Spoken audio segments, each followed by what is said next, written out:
Hey guys, welcome back to the channel. This is story about what if Shinto goodness asks Naruto to save their world. Before I start, please do support for more amazing content, and do consider to subscribe my channel and share my video to your friends and check out the description as well. Let's start the video. Ugh, I hate diplomacy missions, they always boring, having to listen to old geezers discussing about politics and stuff. It's to what the word Shika always use. Oh right, it's too troublesome. A figure said, jumping through the forest in fast pace. The figure is none other than Naruto Uzumaki, hero of the Fourth Shinobi War and savior of the world. It's been 1 year since the war, and the people of the Elemental Nation are still recovering from it. Now 18 years old and standing in 177 centimeters tall, Naruto's appearance has drastically changed. His hair that was once spiky and wild is now cropped short with his black leaf headband. His outfit also changes as he now wore black uniform-style jacket with an orange zipper that features several buttons on the waist and sleeves, allowing him to fold up the left sleeve and rear coattails. He wore a red armband with an Uzumaki crest on his left arm, with his prosthetic forearm made of Hashirama cells wrapped in bandages in the sleeve, along with black A and BU pants and sandals. Recently he has just finished a diplomacy mission at the Land of Flower. Of course his mission was successful, giving his status as the hero of the Fourth Shinobi War. Everyone around the Elemental Nation respects him. Adults praise him for his heroic bravery in the front line, musicians wrote songs about him, and the children look up to him as an idol. But Naruto started to notice the female population ogling him intensely, having him shiver every time he greet them walking down the road. He even asked Kurama about it, but the Biju always laugh at him, which irritate Naruto to no end. You better get used to it too. If you still want to become Hokage, you'll need to learn how to handle politics and other important matter. A voice said inside his head, causing Naruto to smile widely. It was none other than Kurama the Kyuubi itself. Ever since the war ended, Naruto and Kurama has developed a strong bond together. They sometimes argue over different matter, but Naruto and Kurama are both brothers, even if Kurama doesn't want to admit. He's such a tsundere, that fox is. You're finally awake, you damn fox. You've been sleeping since I received this mission, and that was 2 weeks ago. Stupid fox, you left me to these old geezers talking nonstop for hours, you bastard. Naruto mentally yelled at his tenant, to which the fox just smirked in return, but his face turned serious. I didn't feel like listening to them, and your mission was boring, but Kurama said seriously. Picking up the serious in Kurama voice, Naruto listened closely. I know you cannot feel it too, stay alert. Kurama stayed, getting a nod from Naruto as his body started to tense up. While Naruto making his way through the forest, with both Naruto and Kurama staying alert for any surprises they might stumble upon. Naruto continues his travel towards Konoha. A bright light appears above Naruto. What's going? Naruto was cut off when the light started to engulf him before disappearing from the area, or should I say world, X Limbo X. The light died down, showing Naruto standing on something. Once the light cleared up, Naruto opens his eyes and saw nothing but endless void around him. Kurama! Where the hells are we, and what was the light just now? Databeo! Naruto yelled out as his voice echoed through the void. Calm down, kid. I think we're in limbo right now, and the light was a transportation technique. But judging from the power that utilizes the technique, I'll say it's not chakra, but holy magic. Naruto looked surprised and confused at this new information. What is magic, and why the hell is he in limbo? Did he commit a deadly sin recently? It can't be, he didn't do anything bad except accidentally burr. I knew it. I knew it. I committed the ultimate sin in the face of mankind. Sob, I guess I deserve it. Sob, I did something bad. Kurama, something awful. WHAAA. I'm ready to die now. Oh Shinigami-sama, please take this sinner to hell, for I have committed a crime against the gods. WHAA. Naruto fell down on his hand and knees as he continues to sob from his crimes. Why kid, what did you do? Did you kill someone, huh? Never mind that, someone from the heavens must send us here for a reason. Kurama said, calming Naruto down as he starts wiping his snot from his nose. You said something about holy magic. I thought magic was from the fantasy story the parents told their kids back home. Naruto deadpanned, though you can hear a hint of sadness in his voice. Kurama could tell his host emotion, so he decided to explain. Well, you idiot. Kurama started ignoring Naruto, shouting for calling him an idiot. Don't be naive. A lot of fantasy and myth that you human like to tell contains some truth. To be honest, I thought Old Man Sage was lying when he said the gods bless him some of their powers. So there's another story about the Old Man Sage? I thought his power was originally from his mother Kaguya that got from the god tree Shinju. Naruto said, remember the history of Shinju and Kaguya. Very good, you're not all that dumb after all. Kurama commented, getting a pout from Naruto. It's true, the old man got his power from his mother that got it from Shinju. When the old man created us, he told us that he met 2 gods during his travel around the world spreading Nishu. Those gods told Old Man Sage that they are the gods of Shinto, the way of Kami, and came to bless him with a piece of their power. Kurama was about to continue, but Naruto interrupted him. Wait, so you're telling me that those 2 gods blessed the old man with their power? Why the hell would they do that, and where did they come from? He asked. If you didn't interrupt me, you would know now, would you, idiot? Kurama roared in his head before calming down a bit. Apparently the Shinto gods has a lot of influence in this world and many others. Also, the Shinigami is also one of these Shinto gods. Anyway, the goddess of the two gods has a vision about child of the prophecy, as in you and your Uchiha friend, who will help bring peace in the world. You know the rest of the prophecy already, so I'll cut to the chase. The two gods' names are Amaterasu, the goddess of the sun and universe. She's also the ruler of the heavens. Susanoo is the god of sea and storm and also Amaterasu brother. Kurama explaining. Wait a damn minute, those are the name of the techniques that Sasuke uses. How come he gets the power of Shinto gods and I didn't? That's so unfair, I mean come on, why he gets the cool stuff? Naruto started complaining, causing Kurama to roll his eyes. Shut up. Kurama roar, making Naruto shut up, not before flipping the giant fox off. I don't know why the Uchiha got both power from the gods, but that doesn't matter now. You're still stronger than him. Kurama smirk. Of course the fox was telling the truth too. The reason why Naruto always struggling fighting Sasuke was because he wasn't trying to kill his first best friend, but to stop your talking about power-wise, then Naruto still got the upper hand as he still got the other 8 Biju chakra in him, and with both Kurama Yin-Yang chakra in him, he's 2 times stronger now. But that's all I know from Old Man Sage. Apparently there are more of them, and that those Shintos has influence over different worlds, ours included. If I remember correctly, the old man bases some of our bodies from those Shinto yukai that he told us from the Shinto religion. Of course the Kyuubi aka me is the strongest yukai out there. Best fitting for me, right? Kurama puffed up his chest proudly until he noticed Naruto wasn't paying attention. He was about to shout at him, but another bright light lit up the area, causing Naruto to shielding his eyes. Once the light died down, Naruto opens his eyes but started blushing when he saw a figure standing in a few feet away from him. The figure was a woman, a beautiful woman if you ask Naruto. She have lustrous raven black hair that flows down to her lower back right above her bubble ass. She wears a loose-fitting shrine maiden outfit that shows off her deity cup's breast and her light 10 luscious creamy legs. Naruto noticed she has 3 whisker marks on each side of her cheeks like his. Her eyes' color was golden that holds much power, as her pupils were slightly cat-like. The finally thing he noticed was the 2 black fox ears sticking out of her head with 9 white fox tails behind her. Kurama, she has 9 tails behind her. Does that make her Kyuubi like you? Naruto mentally asked his tenant, who suddenly became quiet. Naruto didn't get any response from the Kyuubi, so he shows Kurama an image of Guy and Lee in their green spandex. Youth! The 2 teacher and student yell out, giving Kurama their nice guy pose, blinding Kurama with their white teeth. Gar my eyes! It's burns, make it stop!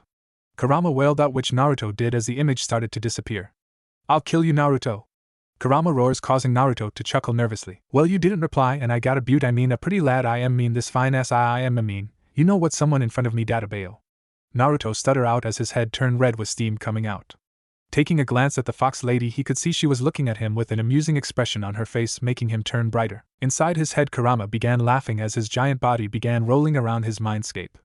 SHSH up, you damn fox. Ha ha ha ha ha, T the kid got a crush, ha ha ha ha ha ha, oh this is rich, ha ha. Kurama continues laughing as Naruto's face started to get hotter. Naruto was about to resort, but a soft melody giggle caught Naruto's ears. Taking a glance at the woman he saw giggling in her hand as her tail moving freely. She caught him looking at her, so she started to walk towards him. Naturally, Naruto's body starting to tense up as Kurama, who was done laughing, was now on guard, ready to give his host power if he needed it. When the goddess was right in front of him, she brought her hand up, and Naruto was ready for an attack but was surprised when she gently stroked his birthmark. His birthmark was always a sensitive spot, so he leaned against her soft hand while purring softly, causing her to giggle again. Naruto-kun, her melody voice rang through his ears as he looked slightly down at her. Do you know who I am, Naruto-kun? She asked softly, causing Naruto shaking his head. Giving him a beautiful smile, she leans up to his ear and whispers softly. My name is Inari Okami, goddess of foxes, also goddess of fertility, rice, tea and sake. It's nice to finally meet you, Naruto-kun and Kurama. The mention of Kurama caught Naruto by surprise, but not Kurama. As he was about to ask her how she knew, she pulls him into a tight hug, pulling his face down to her buxom, causing his arms flailing around. Mao, Naruto-kun, please stop moving around so much. Your hot brado, Inari moaned. Taking advantage of the situation, Naruto grabbed Inari's shoulders and pulling his steamy red face back. Hee kid. Although she's a goddess, I'll vote for you to mate her. Do it, hee Kurama suggested, giving out the familiar pervert giggle, causing Naruto's eyes to twitch. Shut up, Databeo. You damn pervert fox, when the hell you became perverted like Kakashi-sensei and Ero-senin?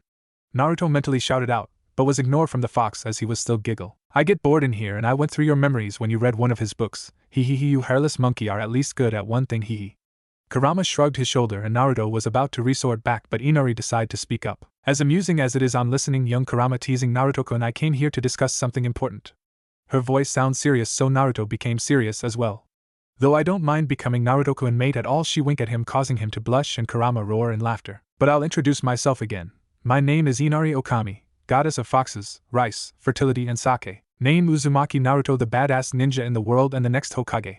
And my partner Kurama the Kyuubi. Naruto introduced both him and Kurama. Show some respect in front of Lady Inari, you idiot. She's a goddess that could kill you any second, dumbass. Kurama roared in his head. Humph, I respect no one until they earn it from me. Naruto shot back. You idiot, I'll devour you. That's enough, Kurama, I know how Naruto-kun is. The others and I have watched over you since you were born after. Inari said, surprising not only Naruto but Kurama as well. Wait, so you've been watching since I was born? He asked, getting a nod for an answer. Why? I mean, why the Shinto gods watching over me would? He asked.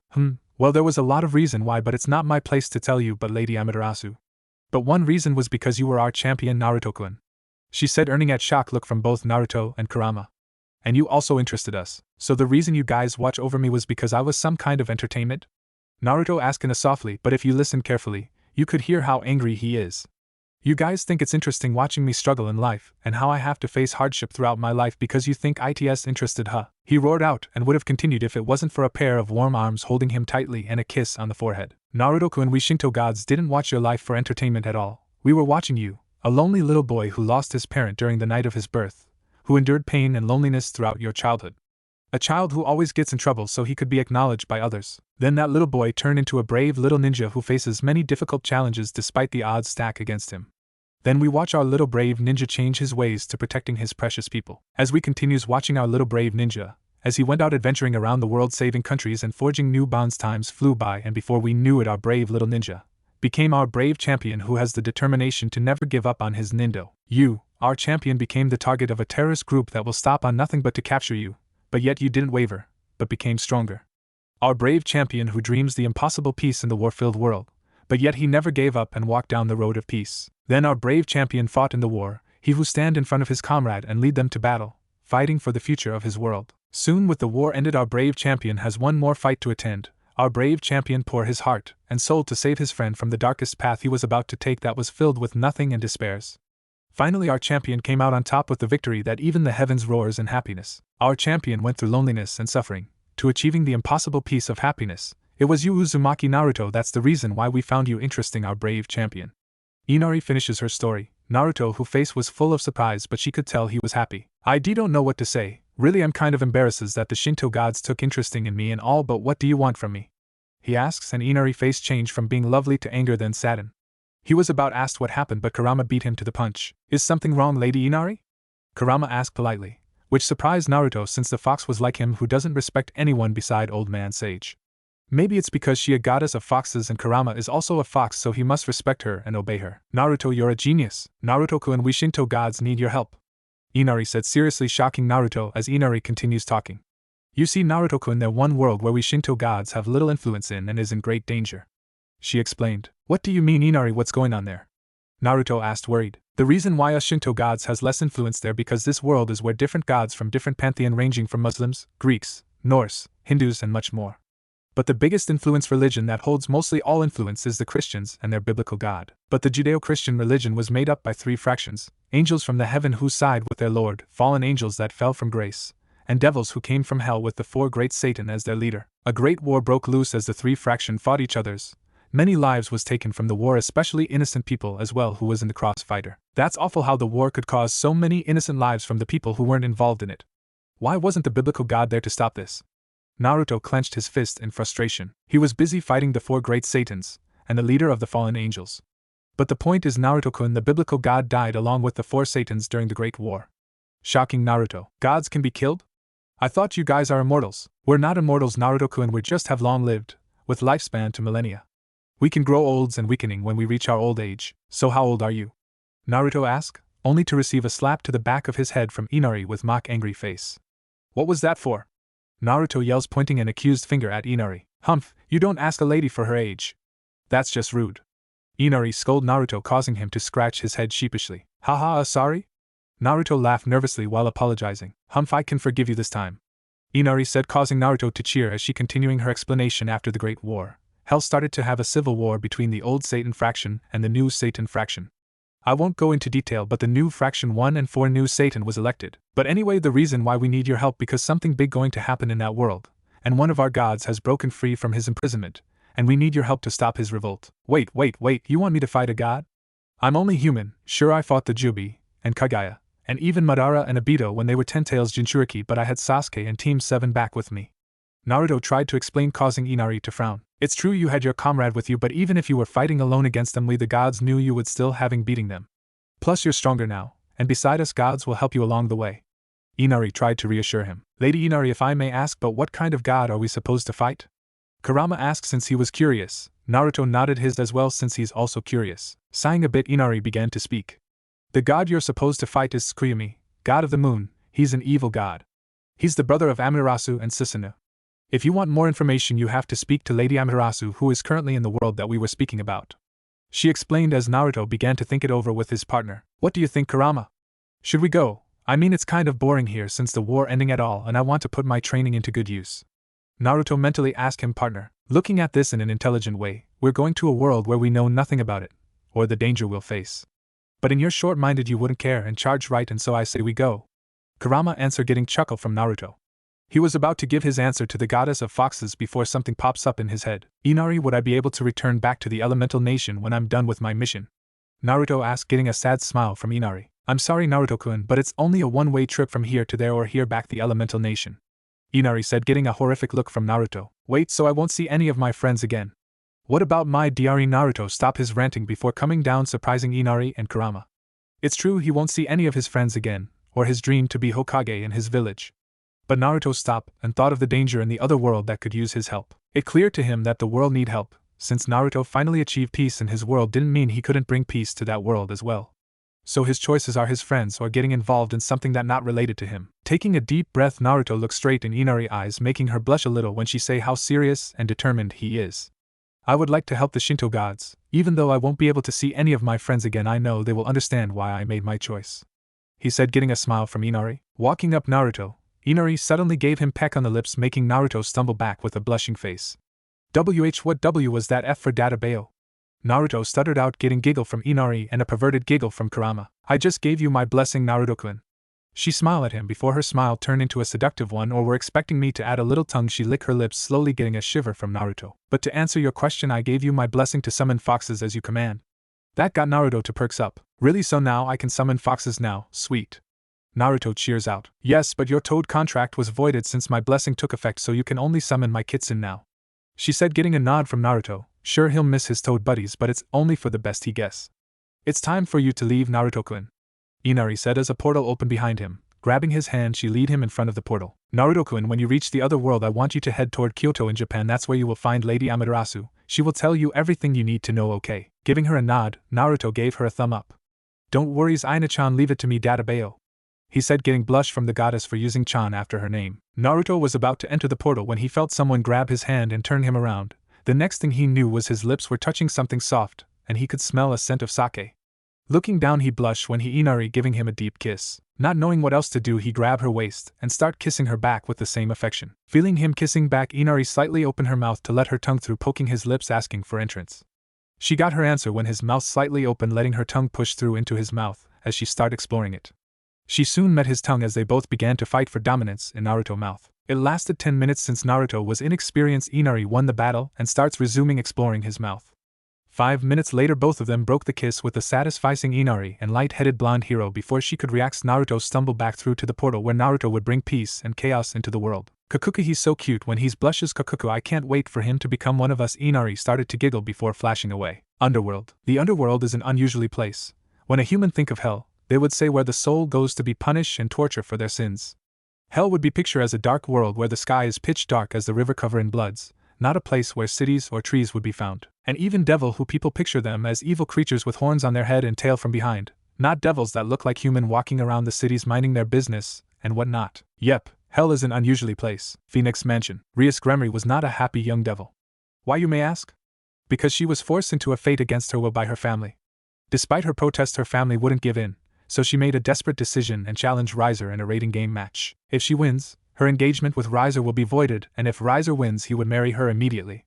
But despite all the training her peerage and her went through, she fell short on victory when she has to surrender the match to save her precious pawn Issei. Sighing to herself, she gazed at the mirror in front of her. Rias is a beautiful young woman in her late teens with white skin, blue-green eyes, and a buxom figure. Her most distinctive feature is her long, beautiful crimson hair that reached down to her thighs, with a single strand hair sticking out from the top with loose bangs covering her forehead and side bangs framing her face.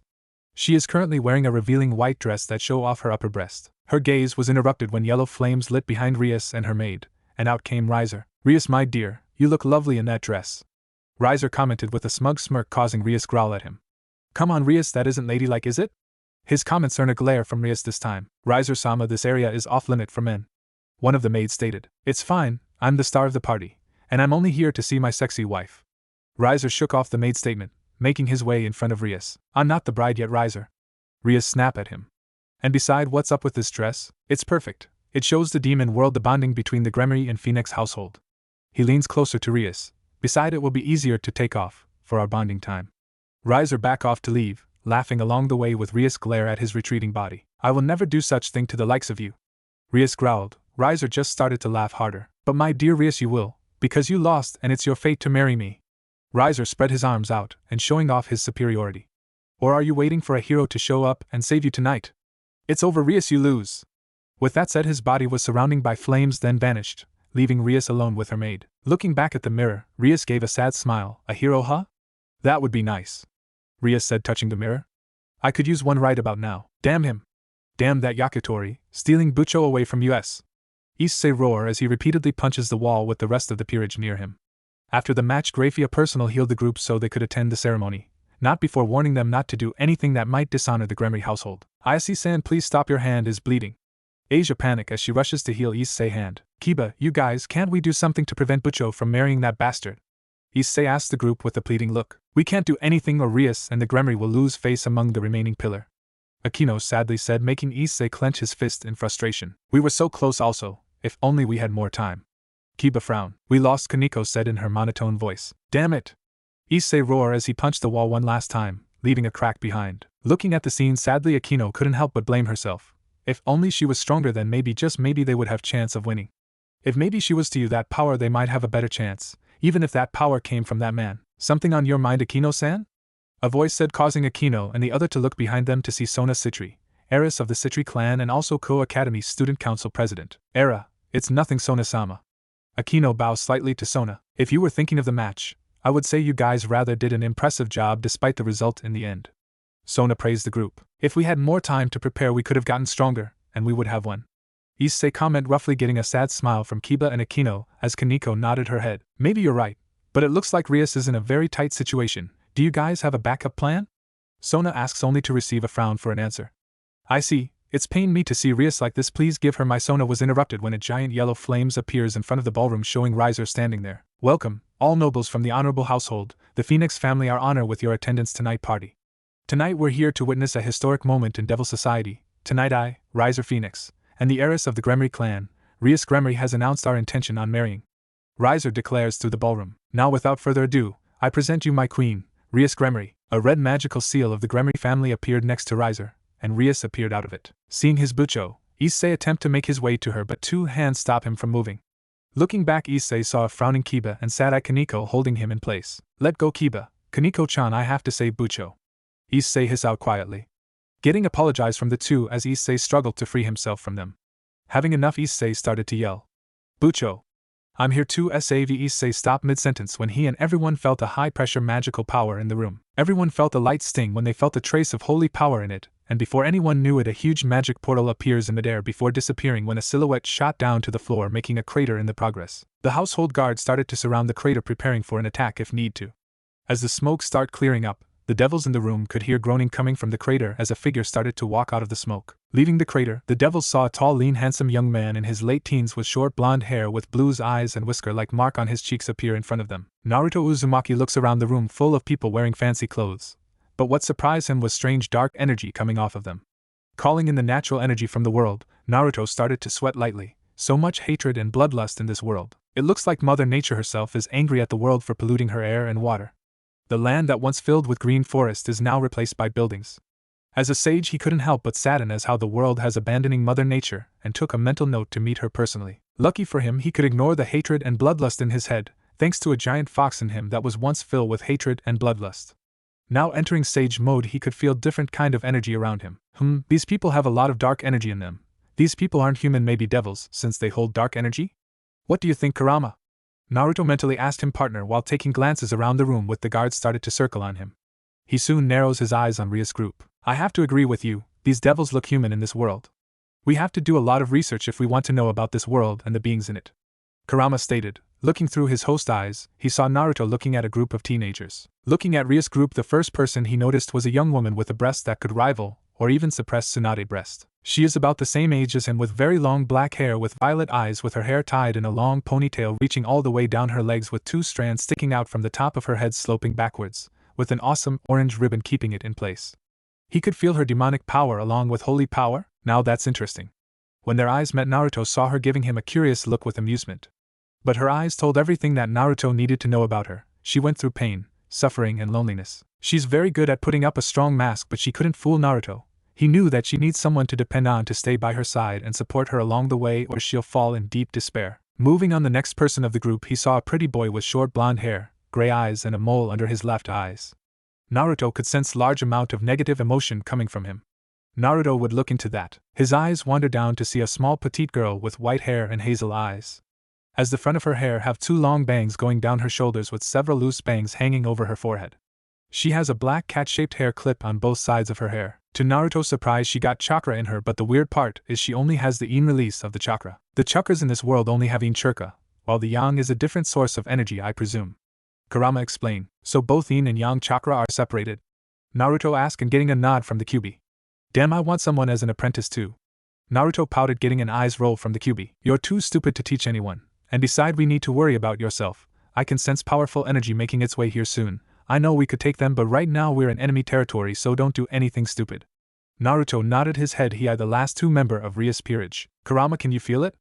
There's a powerful aura coming from that boy left hand, and it's alive as well. Naruto narrows his eyes on Issei. It seemed like he has something sealed inside his body as well, like a Jinchuriki? Possible that nun girl and the pretty boy got something inside them too. Enough looking around, we might have to fight our way out of this one. Let's see how these devils match a Jinchuriki. Naruto smirked when a blonde-haired guy walks forward with a piss-off expression on his face. You, how dare you crash this historic event in the Devil's Society? Riser yells out, causing Naruto to scratch his head sheepishly. Sorry, Naruto awkwardly apologized, causing everyone to face fault. Before Riser got up and unleashed his flaming wings and was prepared to attack Naruto when a voice interrupted him. Ho ho ho, this turned out to be quite interesting, hasn't it, Grafia? A male voice said. Yes, it has, Surzek-sama. A stoic voice replay. Everyone turned around to see the ruler of the underworld with his queen standing next to a surprised Rias. Lucifer-sama/Ni-sama. Everyone exclaim out while Naruto tense his body. So the high energy was coming from them, huh? I might need an escape route if things get ugly here, though I don't mind fighting. Naruto thought. Well, looks like something interesting shows up. Surzek said, walking towards Naruto with Grafia following behind him as Naruto prepare for any sort of hostility.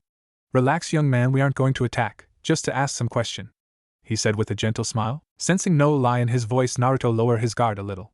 Okay, but I want some question answer as well, Naruto said, getting a nod from Surzek. Surzek-sama, you mustn't waste your time with this low-life trash of a human boy.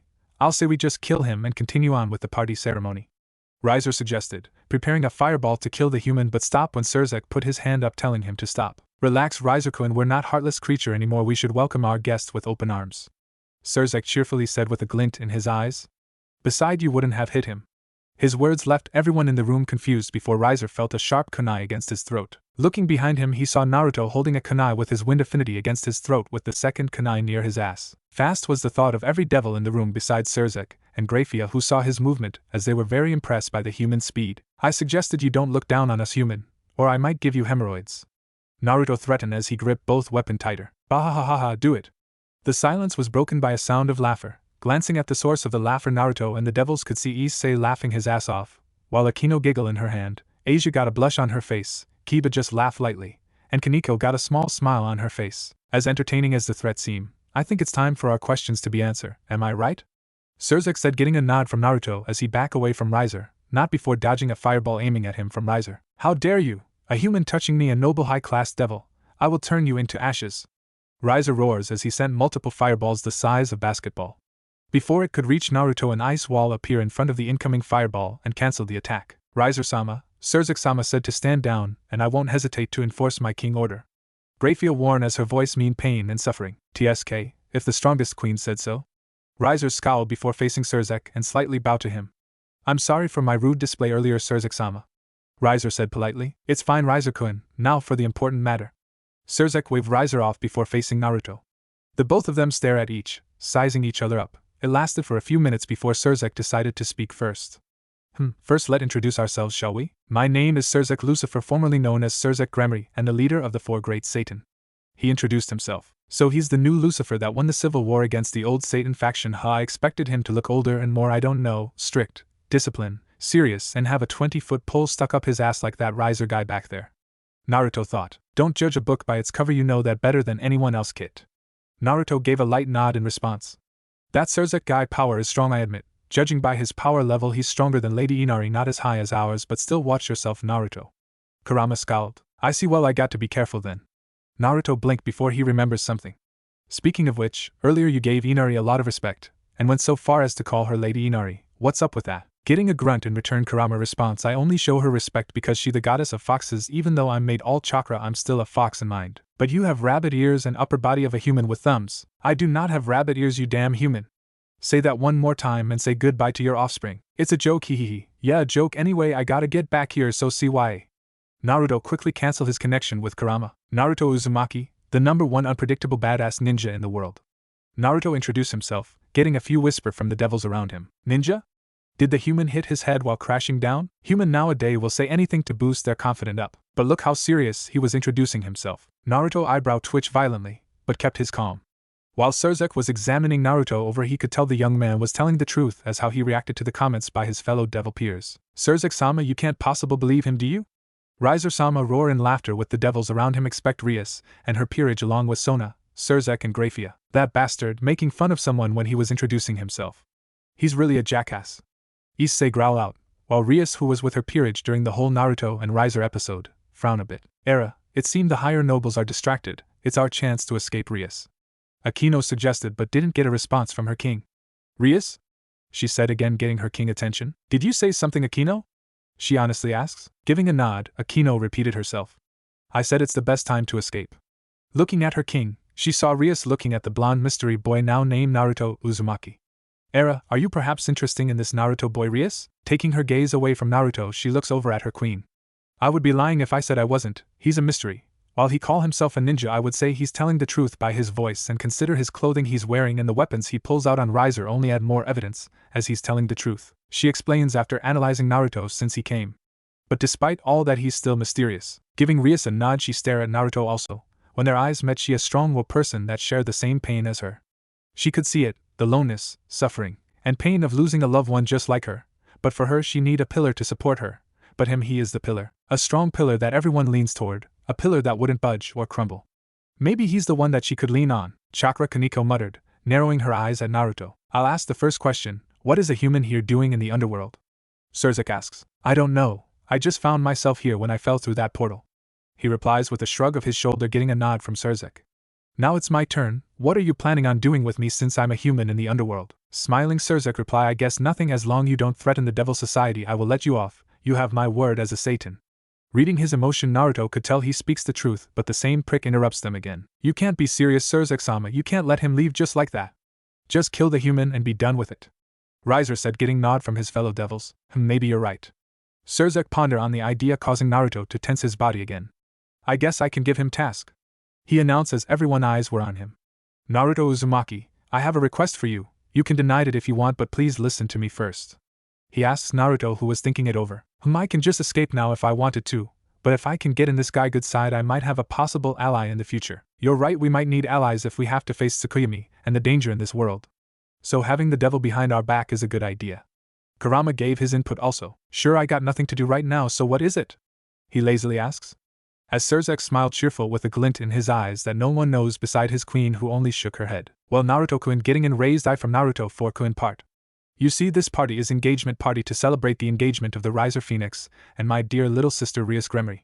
Rias, please be a dear and introduce yourself. He called out as everyone heard footsteps coming closer, as a redhead girl appeared in front of Naruto. Such beautiful crimson hair. Naruto unconsciously muttered, getting Rias to lightly blush with Surzek smirking, and Riser snarling at them. What about me, Naruto-kun? I too have crimson hair, see, Surzek said as Naruto looked at him horrified. What's wrong, Naruto-kun? Getting out of his horrific state, Naruto just mutters something about not interesting with any boy's love or staying in the same room with him alone. Just confused Surzek further. Clearing her throat, Rias gave a light bow. I'm Rias Gremory, heiress to the Gremory clan. She introduces herself proudly, though Naruto could tell she doesn't like being called by it. Naruto could tell she doesn't want people to see her as her family name, but Rias itself, she just liked Konohamaru when he was younger. All she wanted was someone to acknowledge her as Rias and not Rias Gremory, the next heiress. Guess like he has a lot of work to do to help these people out. Giving her a thumb up, he introduces himself again. My name is Naruto Uzumaki, super awesome ninja, nice to meet you. Rias couldn't help but giggle at Naruto antic. Clearing his throat, Surzek continues explaining. You see, Naruto-kun and my family made a marriage contract for Rias and Riser before she was born. But my dear little sister doesn't want to marry him, so she challenges him into a rating game, or you could say a battle to determine her fate. As you can see, she lost the match. Surzek finished sadly, making Naruto angry but didn't let it show in the outside. Surzek-sama, what is the meaning of this? Riser demanded as his eyes narrowed. Riser-kun, the rating game was interesting to watch. However, against my little sister who was inexperienced and had half the pieces, it was a bit. Surzek trail off. Do you complaints about the match? Riser scowled. Not at all. The rating game itself would become meaningless if I did. Besides, considering the circumstance involved this time, my old family would be dishonored. He explains causally. All I wanted is something flashy for my sister engagement party. This is where Naruto-kun comes into play. Raising an eyebrow, Naruto asks, and what do you mean by that? My request is simple really. I ask you if you're willing to fight Riser Phoenix. If you don't, I could let you off right away, but if you agree on the match, I will grant you any wishes you desire if you win. So what do you say? Surzek asks. That's outrageous, Surzek-sama, you want me to fight this trash of a human? Why would I lower myself to do that? Riser demanded as Surzek smirked at him. All I wanted to see is this shinobi versus the legendary immortal bird Phoenix. Surzek announced, making everyone cheers. Besides, it's your chance to dispose of him if you want. Surzek rally up Riser. It works as Riser smirked before giving a blown-out laughter. Yes, I like that, I'll have a match with him. So that's his game, huh? Very sneaky, I would say. Wanted to see my power first-handed. I'll play your game for now. Naruto thought before taking a glance at Rias, who doesn't look so happy. Of course she isn't. She's being forced into marry this jackass over here and she lost her chance of getting out the contract. Clearing his throat, Naruto spoke loudly. Before I make a decision, I want to ask Rias a question. He said as Surzek gave him a nod with a smile. Nodding his head in return, Naruto looked over at Rias, who looks confused and curious. Rias, I want to ask you a question, can you answer it honestly? He said seriously, getting a nod from Rias. Of course, what's the question? She asks. Do you really want to marry Riser? He said, surprising her, and everyone except for some. She really doesn't want to marry Riser. She wants the freedom to marry the man she loves. But what could this human do? She really want to say yes, but thinking as the heiress of the Gremory clan, she knows how benefited it is for this marriage. She was about to reply, but Naruto stops her. Eyes hardened before speaking. Stop. I know what you're thinking and I don't want a forced answer. I want the real answer. Stop thinking as Rias Gremory, the heiress of the Gremory clan, and starting thinking about you, as Rias. He said softly. Rias was shocked to say the least. Hear a human asking her, Rias, on how she feels, and not as the heir of the Gremory clan but the true Rias. This was the first time anyone see her as Rias, as herself, and it feels great. What are you saying, human? Of course she'll marry me. Rias is mine. This marriage will close the two household together, and increasing the Devil's Society's strength with my offspring. Riser smirked widely, flaring his arms out. Rias was about lash out on him but stopped when she and every devil in the room felt a massive pressure landing on their shoulder. The pressure was so great that Riser and everyone else fell down on their hands and knees, with Issei and Asia fainting from the overwhelming pressure. Akino was on her hand and knees as well, though if you look at her face closely you could see her breathing heavily with her cheeks reddened with a dazing look on her face. The M is strong in this one. Kaneko and Kiba are having a hard time not to lose consciousness. The ones that aren't affected were Surzek and Grafia, though you could see a single sweat on her face. Rias looked for the source of the pressure, and was surprised to see it was coming from Naruto, whose body was surrounded by an orange aura while Naruto glared deadly at the shaking Riser. You're a scum, you know that? The reason why you're marrying Rias was so you and your family can benefit from her power. While you were talking about Rias as if she was your objects that you own. Naruto snarled as his eyes briefly turned red before turning back to icy cold blue. People like you disgust me, thinking you're all high and mighty, while looking down on people because of their status. But not only that, you treat people like Rias as an object for your own amusement, and that's the thing that pisses me off. Rias is like everyone else in this room that has feeling. Yet she was forced into this stupid marriage just for the benefit of the clan? Lifting up the pressure, he turns to look at Surzek's smiling face with sparkles in his eyes. I have two wishes when I kick this scum ass, he said, pointing at the shaking Riser who's slowly standing up. First, I want you to cancel this pathetic marriage contract and let Rias live her life as she pleases. I know you have the power to do it. Nodding his head, Surzek said, Very well, I will tell mother and father if you win your match. He pauses for a second before continuing. And what would the second wish be? I want access to the devil history books and other supernatural faction history as well, Naruto said bluntly, as Surzek simply raised an eyebrow. And may I ask why you want those books and your reason for it? Surzek suspiciously asks. I have my own reason, though if you must know then I can see no harm done by telling you, but it has to be after my match and in private since I don't want people eavesdropping on us. Gesturing at the devils whose ears dropping on them. I see, then I accept your second request. Surzek said, getting uproar from the surround devils. Surzek-sama, you couldn't possibly let this human know about our history. He might use our weakness against us if he finds out our secret. A random devil shouted out, and other yells out in agreement. Before things get out of hand, Surzek put his hands up, silencing everyone. He already accepted my request. Who am I to decline his wishes when I said he could wish for anything? Surzek stated before his eyes narrowed. Or are you saying you don't trust my judgment? The devils shook there furiously. Good, now it's time for us to watch the battle against a human who call himself a ninja against a legendary bird, which will decide the fate of my little sister marriage life, shinobi versus phoenix. He announces, getting cheers around the room beside a few. Ha ha ha, this match will be over before it will even start. I'll burn him into ashes. Riser mocked at Naruto, who was staring at him with an bored expression. Let's get this over with, I have places to be. Naruto looked at Surzek, who gave him a nod. Well then I will teleport you two to the arena for your match. May the best man win, he said as two magic seal appeared below them, as Riser vanished to the arena. Naruto was about to vanish as well before someone stopped Surzek. Nisama, please wait a minute, I need a few minutes with Naruto, since he will be fighting on my behalf.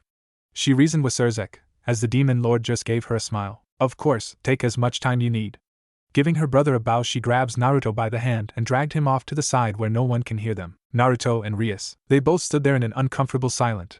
Having enough of the uneasy tension in the air, Naruto decided to speak up first. I gotta go fight that jackass, so I'll see you later, he said, nervously scratching his head. Wait, I want to know why, Rias said, getting a confused look from Naruto. Why what?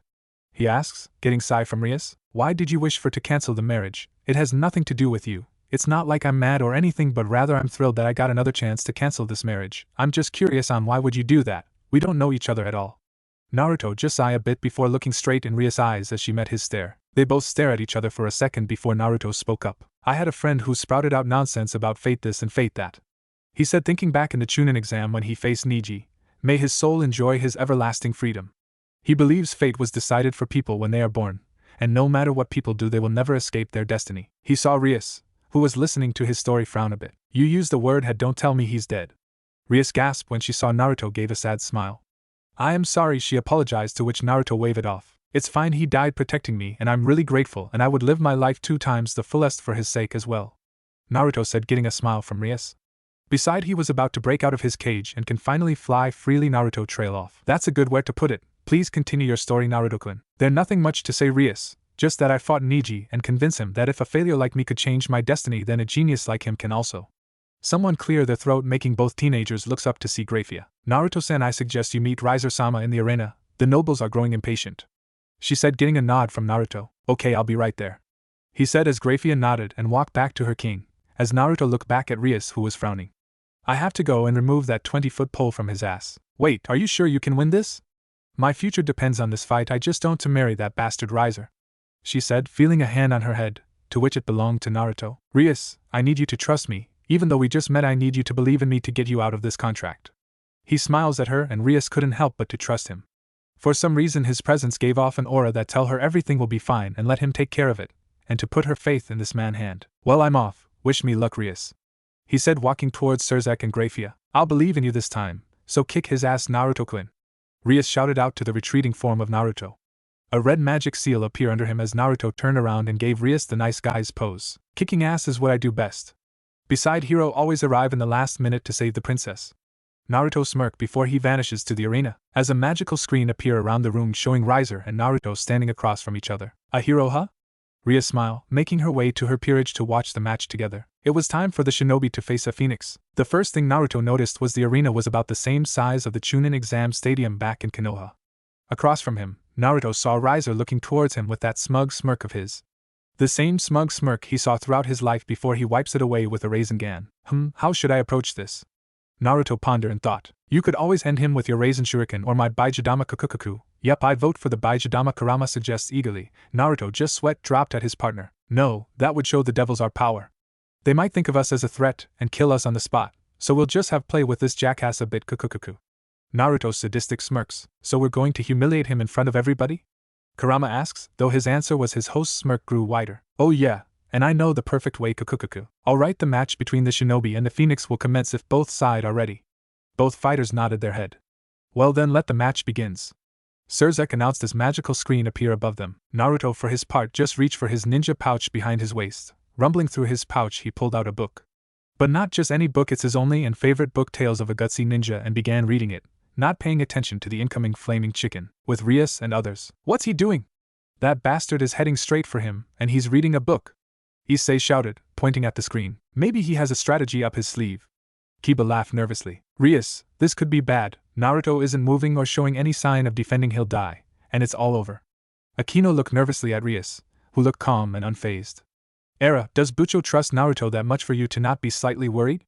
Your future depends on this match after all. Taking her gaze off the match, she looks at her peerage. I don't know, to be honest, but somehow after our talk I can't help but put my faith in him. She pauses before looking back at the screen as Riser getting closer to our blonde hero. I should be worried about this match, but yet I'm not. It's strange, isn't it? A stranger that crash out of nowhere and then fighting for my future. All I can do is watch and hope for the best. She finished, as the rest of the peerage was silent. Come on, you whisker bastard, kick that Yakitori ass, and save Bucho! Issei shouted out at the screen only to wince when Rias grabbed his ears. I hope you win, Naruto-kun, Rias thought. Back with Naruto. Riser was flying in fast, gathering his flames in his hands. Riser unleashes an enormous fireball towards Naruto, who's reading his book. Looking up from his book, Naruto deadpanned at the directly attack. Who the hell rush in, head first without knowing their enemy? Riser must be an idiot, or arrogant. Haha, you shouldn't be talking, you used to do that, hell you still rush in head first, idiot. Kurama snickered at his host. Shut up, Kurama. I rush in to test my enemy and prepare for the worst, not like this guy who's being arrogant with his power. Naruto pouted. Sensing the attack coming near, Naruto broke his connection with Kurama and looked up in time for the fireball to make contact. Ha ha ha, I told you, didn't I? You'll burn into ashes. Human trash, like you couldn't even match me. Riser Phoenix, bahahaha. Riser laughs, watches his flame consumes Naruto, Rias, and the others. No, Rias muttered quietly. She just witnessed Riser attack hit Naruto directly. No one can come out of the flames unscratched or for some alive. She was about to give up hope, but her guts keep telling her it isn't over yet, so right now she doesn't know what to believe. Her eyes that just witnessed Riser burning Naruto, or her gut that's telling her it isn't over yet. Bucho, that bastard just killed that Naruto guy. We should leave now while everyone is distracted. Issei suggested, though he did feel bad for Naruto, but right now he has to help Rias escape from the party. I don't know. She replies, making her peerage looks at her surprise. Rias, you don't think Naruto survived that attack, do you? For us devils the attack would injure us, but for a human, he couldn't have survived that blast. Akino said. Rias was about to reply, but a familiar voice beat her to it. Haha, don't underestimate Naruto-kun.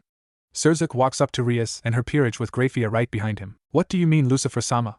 Kiba questioned, but Surzek just merely smiled at them. I wouldn't have picked him if he wasn't strong. Just cause he's human you shouldn't underestimate him, especially Naruto-kun. What's so special about Naruto-kun and I-sama? Rias asked. For a human his power is powerful. If I would have taken a wild guess, his skill and power alone could take on an ultimate class devil, but if he tapped into the other power source in him, I have no doubt in my mind he could take me on in my true form and comes up on top, Surzek said, serious, surprising everyone. Wait, you're telling me this guy has the power to fight a Satan and might actually win? Issei asked and got a nod from Surzek. So he's basically a godlike human. Yes, Issei-kun, but not just a Satan he could take on, but perhaps gods from different pantheons as well. Surzek replied, shocking everyone around him. Nisama, could he be a demigod? We did feel traces of holy power coming off him when he landed here?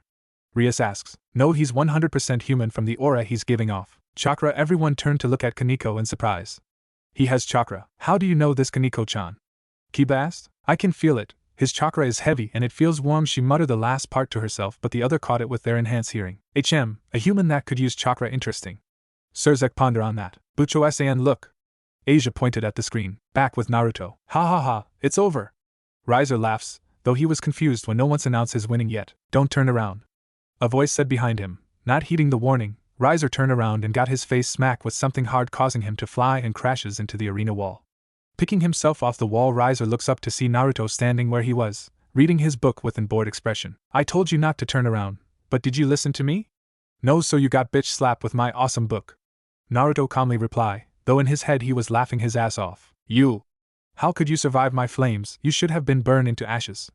Riser shot back up on his feet with an enraged expression on his face. Raising a single eyebrow, Naruto just pointed where the flames were as a burnt log lay on the ground. You didn't burn me, you burnt the log. Congrats though, we established that you can't aim kukuku. Naruto mocked Riser, whose face was red from rage before his whole body was covered in flames. You dare mock me? A high-class noble, die and know your place, trash. Riser shouted and fired multiple fireballs towards Naruto, who easily dodged the incoming fireball while reading his book with the same bored expression on his face, which pissed Riser to no end. Die, die, die, die, die, die. Riser saw red. How dare this human look at him with that look on his face, him a high-class devil, unforgivable. Riser continuously firing his fireballs at Naruto, the smoke rising where Naruto used to stand covering the area where Riser attack hits. Riser was panting a bit. He never used so much power before and his mind couldn't register the amount he has used up. Ha ha ha, serve you right, human, Riser said in between breath, and he watches the smoke clear up, but was shocked when he was expected Naruto to be on the ground burnt and dead, but found another log in his place. What? Where is he? Show yourself! Riser yells out. Lesson number 1: Never let your enemy get behind you, a voice said behind Riser, who turned around but was too late as he saw Naruto crouching on the ground with his index and middle fingers pressed together in tiger hand seal. His eyes were closed as any ominous energy coming off of him. His eyes snapped open and his face was shadowed, and his eyes have stars in them. Ninpo, Konohagakure secret finger jutsu. 1,000 years of death with a mighty roar that shook the heavens itself. Naruto shoved his chakra-enhanced fingers right into Riser's ass as time stopped around them.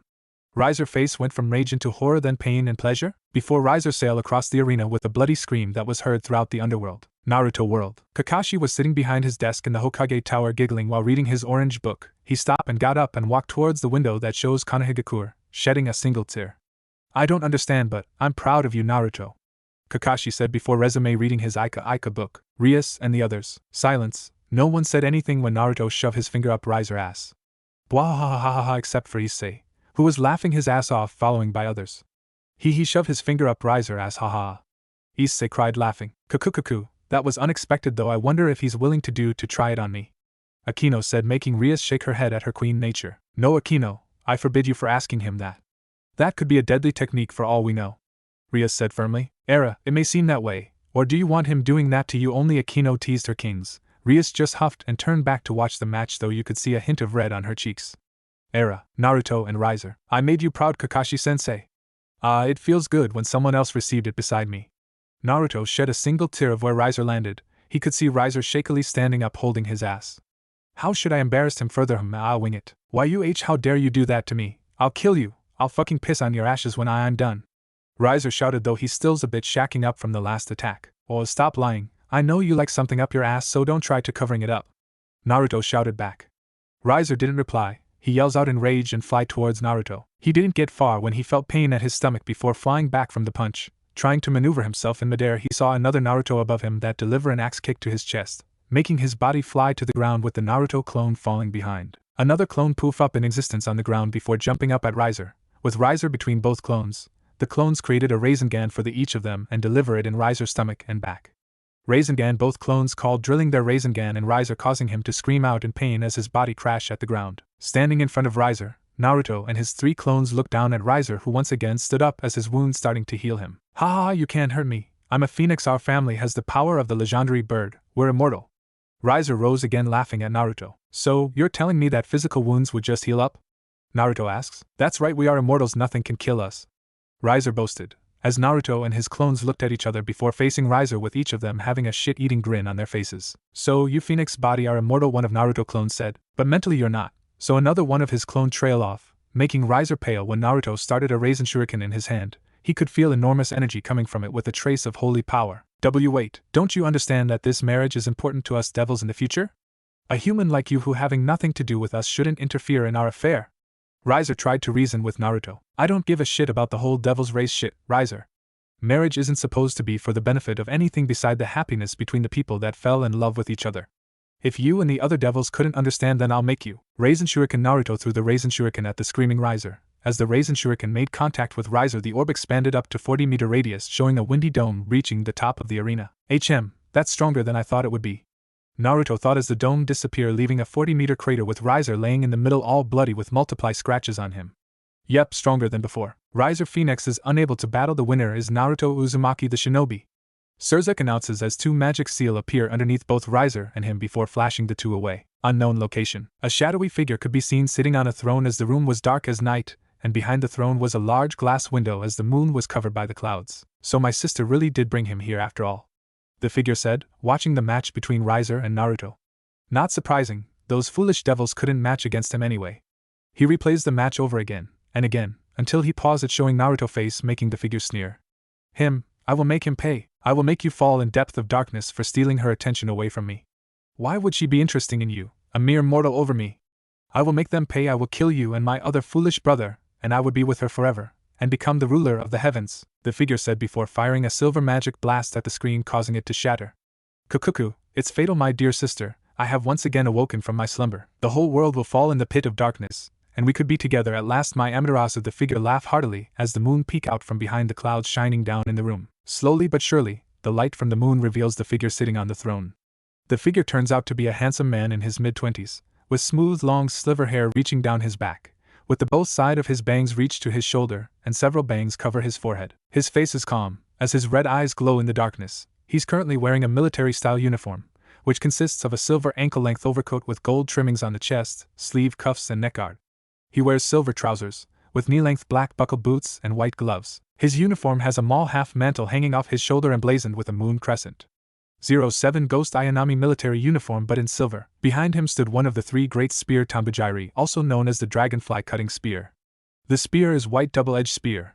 One of the spear head has long leaf-shaped blade that is meant for thrusting, while the other hand of spear is shaped as a moon crescent with the both side of the metal meant for cutting. Though the old thing about it is the dark aura surrounding it. On the bottom of the throne lay a sleeping silver kitsune, but the mostly noticeable thing about it was its 9 tails waving around lazily. It's almost time to put my plan into action, isn't that right, Mitsuki? Tsukuyomi asks the silver kitsune on the bottom, who just yawned and opens its eyes, showing a pair of glowing slit blue eyes. I don't care. As long I'm the strongest Kyuubi alive, I don't care what you do, Suki. The now silver Kyuubi named Mitsuki yawned before looking where the magic screen uses to be. As long you promise me strength, our deal stays. I wouldn't lose to anyone, not to that fake Kyuubi inside that boy body, and especially not losing to her. Mitsuki snarled at the end of the sentence. Tsukuyomi just smiled, not a pleasant smile, but a sinister one. But of course, my plan will soon come into play. Let's us test our enemy, shall we? Ha ha ha ha ha. Suki laughed as the moon lit the entire room and in front of his throne, showing hundreds of Oni, of different shapes and sizes, kneeling before him. All hail Tsukuyomi-sama. The Oni cheers. Ballroom. The first thing Naruto noticed when he appears back in the ballroom was silence. He looked around and saw the other devils became wary of him. Though he could see Rias and her group was happy along with Surzek, Grafia just gave a small smile. I'm back? He scratches his head sheepishly, though his instinct kicked in and caught an incoming red-head princess. Whoa, Rias, what's up? He asked. And nothing, I'm just happy that I'm out of the marriage contract. Thanks to you, she smiled happily, causing Naruto to scratch his cheeks nervously with a slight blush when he felt her breast pressing on his chest. Though he did feel a lot of negative emotion aiming at him. Looking around, he saw a brown-haired boy crying while glaring at him with a blonde-haired girl comforting him. Weird, he thought before looking down at Rias. Rias, can you let go of me? I have to talk to your brother. Naruto said, though she let go of her hug but latched onto his arm and escorted him to her brother. Her breast, damn it. Erosenin must be laughing his ass off now. I know I am right now. Bawahaha. Kurama laughs. His host always finds himself in this kind of situation. What are next? Another god and a Kyuubi. Shut up. We have to explain to Rias' brother about our situation. Naruto thought, getting a nod from Kurama. You're right. We have to meet up with Amaterasu at Kyoto soon. Naruto was about to reply back but was interrupted when he felt Rias' tug on his arm. Looking down, he saw her looking at him a little annoyed. Raising an eyebrow from her expression, Naruto said, Sorry, Rias, I was deep in thought. Causing her to pout. I said, why do you need to talk to Inai-sama for? Rias asked, making Naruto think if he should tell her or not. I can't tell you because it's very important, and it's better if only the Satans knows so chaos won't spread around. Naruto said. He shivered when he saw her glaring at him. Why are you angry, for? He asks, only for Rias to huff and turn her head away from him. Is this girl bipolar or something? She keeps changing her mood. Naruto-kun, I would like to congrats you on your win against Riser. Surzek, congrats, Naruto. Thanks, but we need to talk in private, it's really important. Naruto said. Surzek simply smiled and lead the way with Grafia following behind. Naruto was about to follow him, but a tight grip held him back. Looking down, he saw Rias still holding onto him. Rias, I need to go. Can you please let go of my arm? Only if we can talk in private after your meeting with my brother. She stated, getting a nod from Naruto. Good, I'll be waiting, Naruto-kun. She whispered the last part in Naruto's ear, making him shiver. Walking away, Naruto couldn't help but stare at Rias' retreating ass as it swayed left and right. Damn, pull yourself together, Naruto. You have an important mission. It's not the time to think like that. Naruto smacked himself on the face repeatedly before headed to Surzek and Grafia. Nonsense. I say we take her to an empty room and rock her devil world, Kukuku. Kurama suggested between giggles, making Naruto bright red. Shut up, why you arrow fox T, that's. Ugh, stop showing me pictures of it. Naruto mentally yelled as steam poured out of his ears. Naruto-kun, are you alright? Surzek asked, worried, when he saw Naruto's face turn bright red with steam coming off of him. Why, yeah, I just have a headache. Naruto waved off his worry, though he did chuckle when he heard Kurama roar about being called a headache. Okay, if you say so. So what do you need to talk about? He asked, as Naruto started to become serious. First, I would like to say I'm from a whole different world where we human have chakra, he said, surprising the two. Second, I've come here because I was asked by the Shinto gods to find a rogue Shinto god by the name of Tsukuyumi and to help stop the danger that's about to happen here in this world. Naruto explaining, shocking the two. What do you mean great danger, Naruto-san? Grafia asks. Please no, San, just call me Naruto. And I don't know, but I have to meet with Amaterasu in Kyoto to find out what it is, Naruto said, shocking the two again. Lady Amaterasu, then it must be serious if she's and the Shinto gods are worried about it then. Surzek said. You know Amaterasu? Naruto asked, getting a shaking head for an answer. No, I don't know her. The Shinto gods are neutral in the world affair, and wouldn't show themselves to the other supernatural being unless they are forced to or if someone trespassed in their territory. Lady Amaterasu let us devils occupy some territories in Japan where my sister and other devils reside in. The Shintos even let other faction move in their territories as in fallen angels and angels with some condition, of course. Surzek explained, causing Naruto to raise an eyebrow with this new information. What kind of condition did she make then? I can't remember some of them, but I remember one though. On one condition was not to destroy or enter any Shinto shrines without permission, though of course one has to break the rules. Surzek shivered at the memories long time ago. Who broken the rules then? Naruto asked curiously, when he saw Surzek shiver. He was Indra, king of the gods and lord of heaven in Hindu mythology.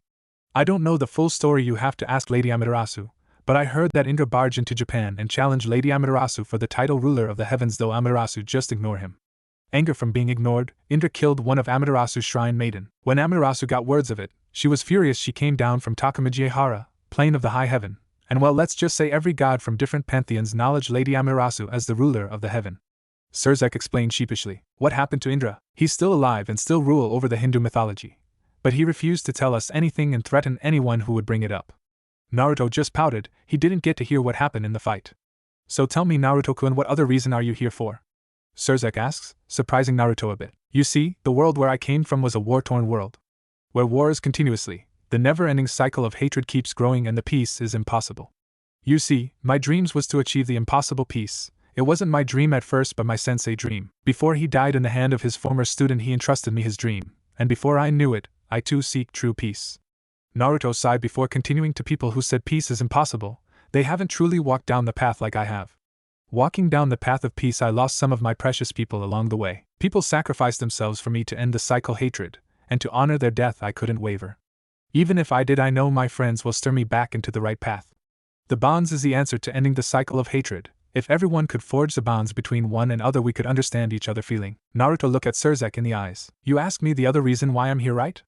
Surzek merely nodded, waiting for an answer. That's simple. I'm here to help end the cycle of hatred in this world and replace it with the impossible peace. I'm sure one day the three fractions would end their hatred with one another and start working together on facing a common enemy. And maybe, just maybe, along the way bonds could be forged between the three fractions, Naruto said seriously. And Surzek could see it in his eyes. A veteran warrior who went through a lot in life, someone who never gave up on his belief and pushed himself until he collapsed, and then later stand right back up. He could see it in this human. No, Naruto Uzumaki really did achieve peace in his world, and if what he said is true, he could also achieve peace in this world also. Surzek began to chuckle a little bit, surprising Grafia and Naruto. Surzek-sama, is something funny? Grafia asks. She was truly touched by Naruto's words right now. A child so young went through a lot just for the people around him could achieve happiness. Seeing the both of them looking at him, Surzek composed himself. No, nothing funny, though Naruto-kun, your words truly touch me, Surzek said, making Naruto scratch the back of his head sheepishly. Like you, I too want peace for my devils. I don't want to see my son or sister to go through what Grafia and I had in the Devil's Civil War. I want my people to move into the next era where we devils could live in peace and not go back to the old ways. So Naruto Uzumaki, I, Surzek Lucifer, felt touched at your speech and would like you to know you have my full support in the matter. Surzek's smile widened when he saw not lonely Naruto but Grafia mouth drop with eyes widen on what they just heard. As so you're telling me, Naruto trail off before Surzek continues for him. That's right, we devils got your back if the danger comes. I will discuss this with the other Satans, but I know they will agree with me. Surzek chuckled when he saw Naruto jump around in joy. Surzek-sama, do you think it's wise for us devils to get involved with the Shintos and with Naruto? Grafia asks. But Surzek just smiled at her. The Shinto doesn't have any reason to be in this world since they are the only pantheons that has influence in many other worlds. For them to come here and brought their champion along means something big going to happening, and I have a bad feeling that my Ryutan and her peerage would be involved in it. Beside this, Naruto will play a huge role in this world. I see, Grafia said, as the two noticed Naruto walking up to them. So, can I study your history books now since I need a better grasp in this world? Naruto asked, getting a chuckle from Surzek. Of course, follow me. As the ruler of the underworld, I have access to various kind of books, you can help yourself. Surzek activated a magic seal beneath the three of them. We're headed off a good start. I got to kick a prick ass, and now I have devils for ally. Naruto thought. True, but I feel like the hard part is just beginning. Kurama said, as Naruto nodded. Then let's show the world what we're made of, partner. Road trip to Kyoto. Ugh, need space. Too many people wait. Is this guy drooling on my shoulder? Our blonde hero thought as we find him currently on a train heading to Kyoto. Sitting to his right was a man in his mid-40s with a business suit reading a newspaper, while on his left we find a fat man drooling on his shoulder with a half-eating sandwich in the guy's hand. I'll kill this bastard. I swear to God, I'll make his death look like an accident. Kukuku, look like you're having fun. Kurama comment, earning him a glare from Naruto as he enters his mindscape. Fuck you. The freaking train is crowded and a guy drooling on my shoulder with a half-eaten sandwich in his hand. Having fun is the last thing I'm experiencing.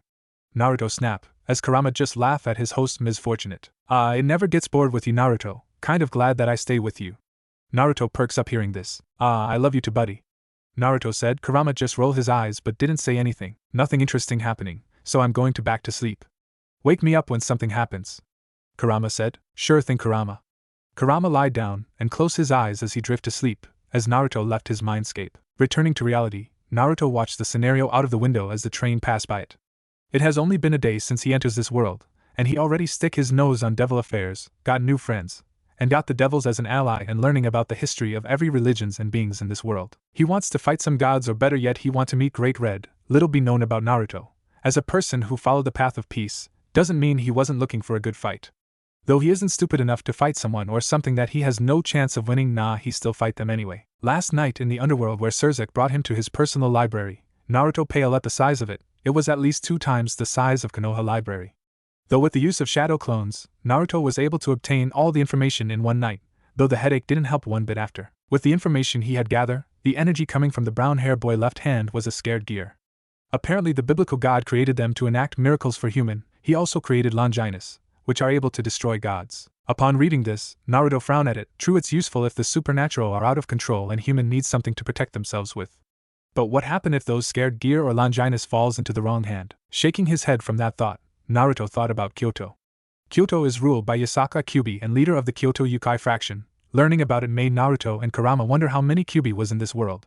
Since Kyoto is ruled by the Yukai, Surzek couldn't teleport him there, so Grafia helped him catch a train instead. Reaching into his pocket, Naruto pulls out a piece of paper, and on it was a magic seal that Surzek gave to him this morning. Flashback. It was 6 in the morning and Naruto has stayed over last night in the Lucifer Castle. Naruto is currently having a hangover from the knowledge he had learned the night before.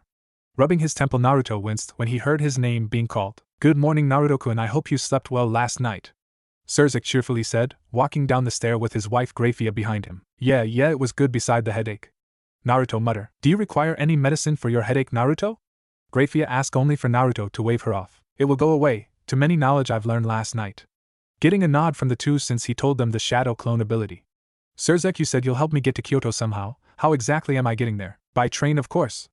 Surzek beamed and Naruto deadpanned. Grafia going to help you get to the train station that lead to Kyoto in the human world, and all you need to do is ride the train there, and since Lady Amaterasu is there, the Yukai fraction will welcome you. Thinking it over, it was the fastest way there. He could travel there, but he doesn't know where it is, and to Naruto's embarrassment, he couldn't read a map right. It will take at least 2 hours ride with a single stop to get to Kyoto by train, but giving Naruto a map to Kyoto will take a day or so. The diplomacy mission to the land of flower that Naruto finished before coming here supposed to take 2 days to get there from Konohagakure, but Naruto took 3.5 days.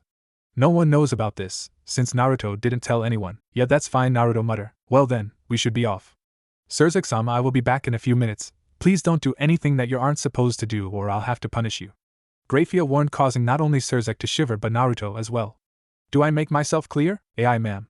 Surzek and Naruto stutter out. Let us be on our way, Naruto. Grafia said as she prepares a teleportation seal under her. Naruto about to walk towards her, but a hand gripped his shoulder, making him turn around to see Surzek smiling at him while holding out a piece of people. Here, Naruto-kun, take this.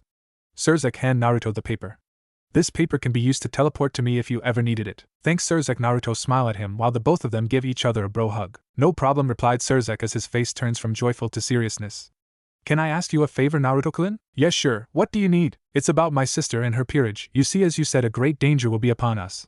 All I'm asking is for you to protect my sister and her peerage if that time comes. Surzek said, getting Naruto to nod his head since he likes spending time with Rias. I'll protect them with my life, that's a promise of a lifetime, Databeo. Naruto said, but I will not fight their battle. If they want to grow stronger, like Rias wants, they will have to face the danger themselves. Surzek just smiled and brought his hand out. Looking at his hand, Naruto smiled and brought his hand out as well, grabbing each other's hand in firm grip.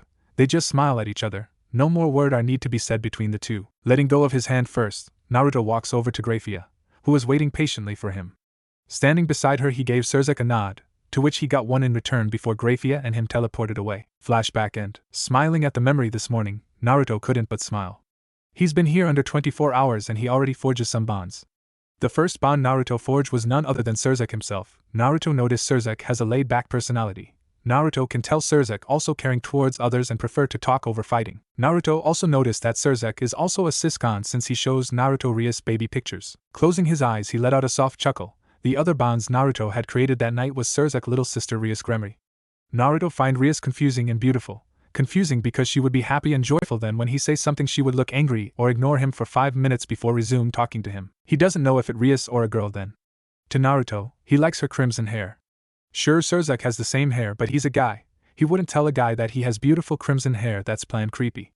But her crimson hair was indeed beautiful. Now he understand why his father loves his mother red hair so much. It's in the genes. The other thing he likes about Rias is her personality. She's kind, soft, loyal and caring when she talks about her peerage.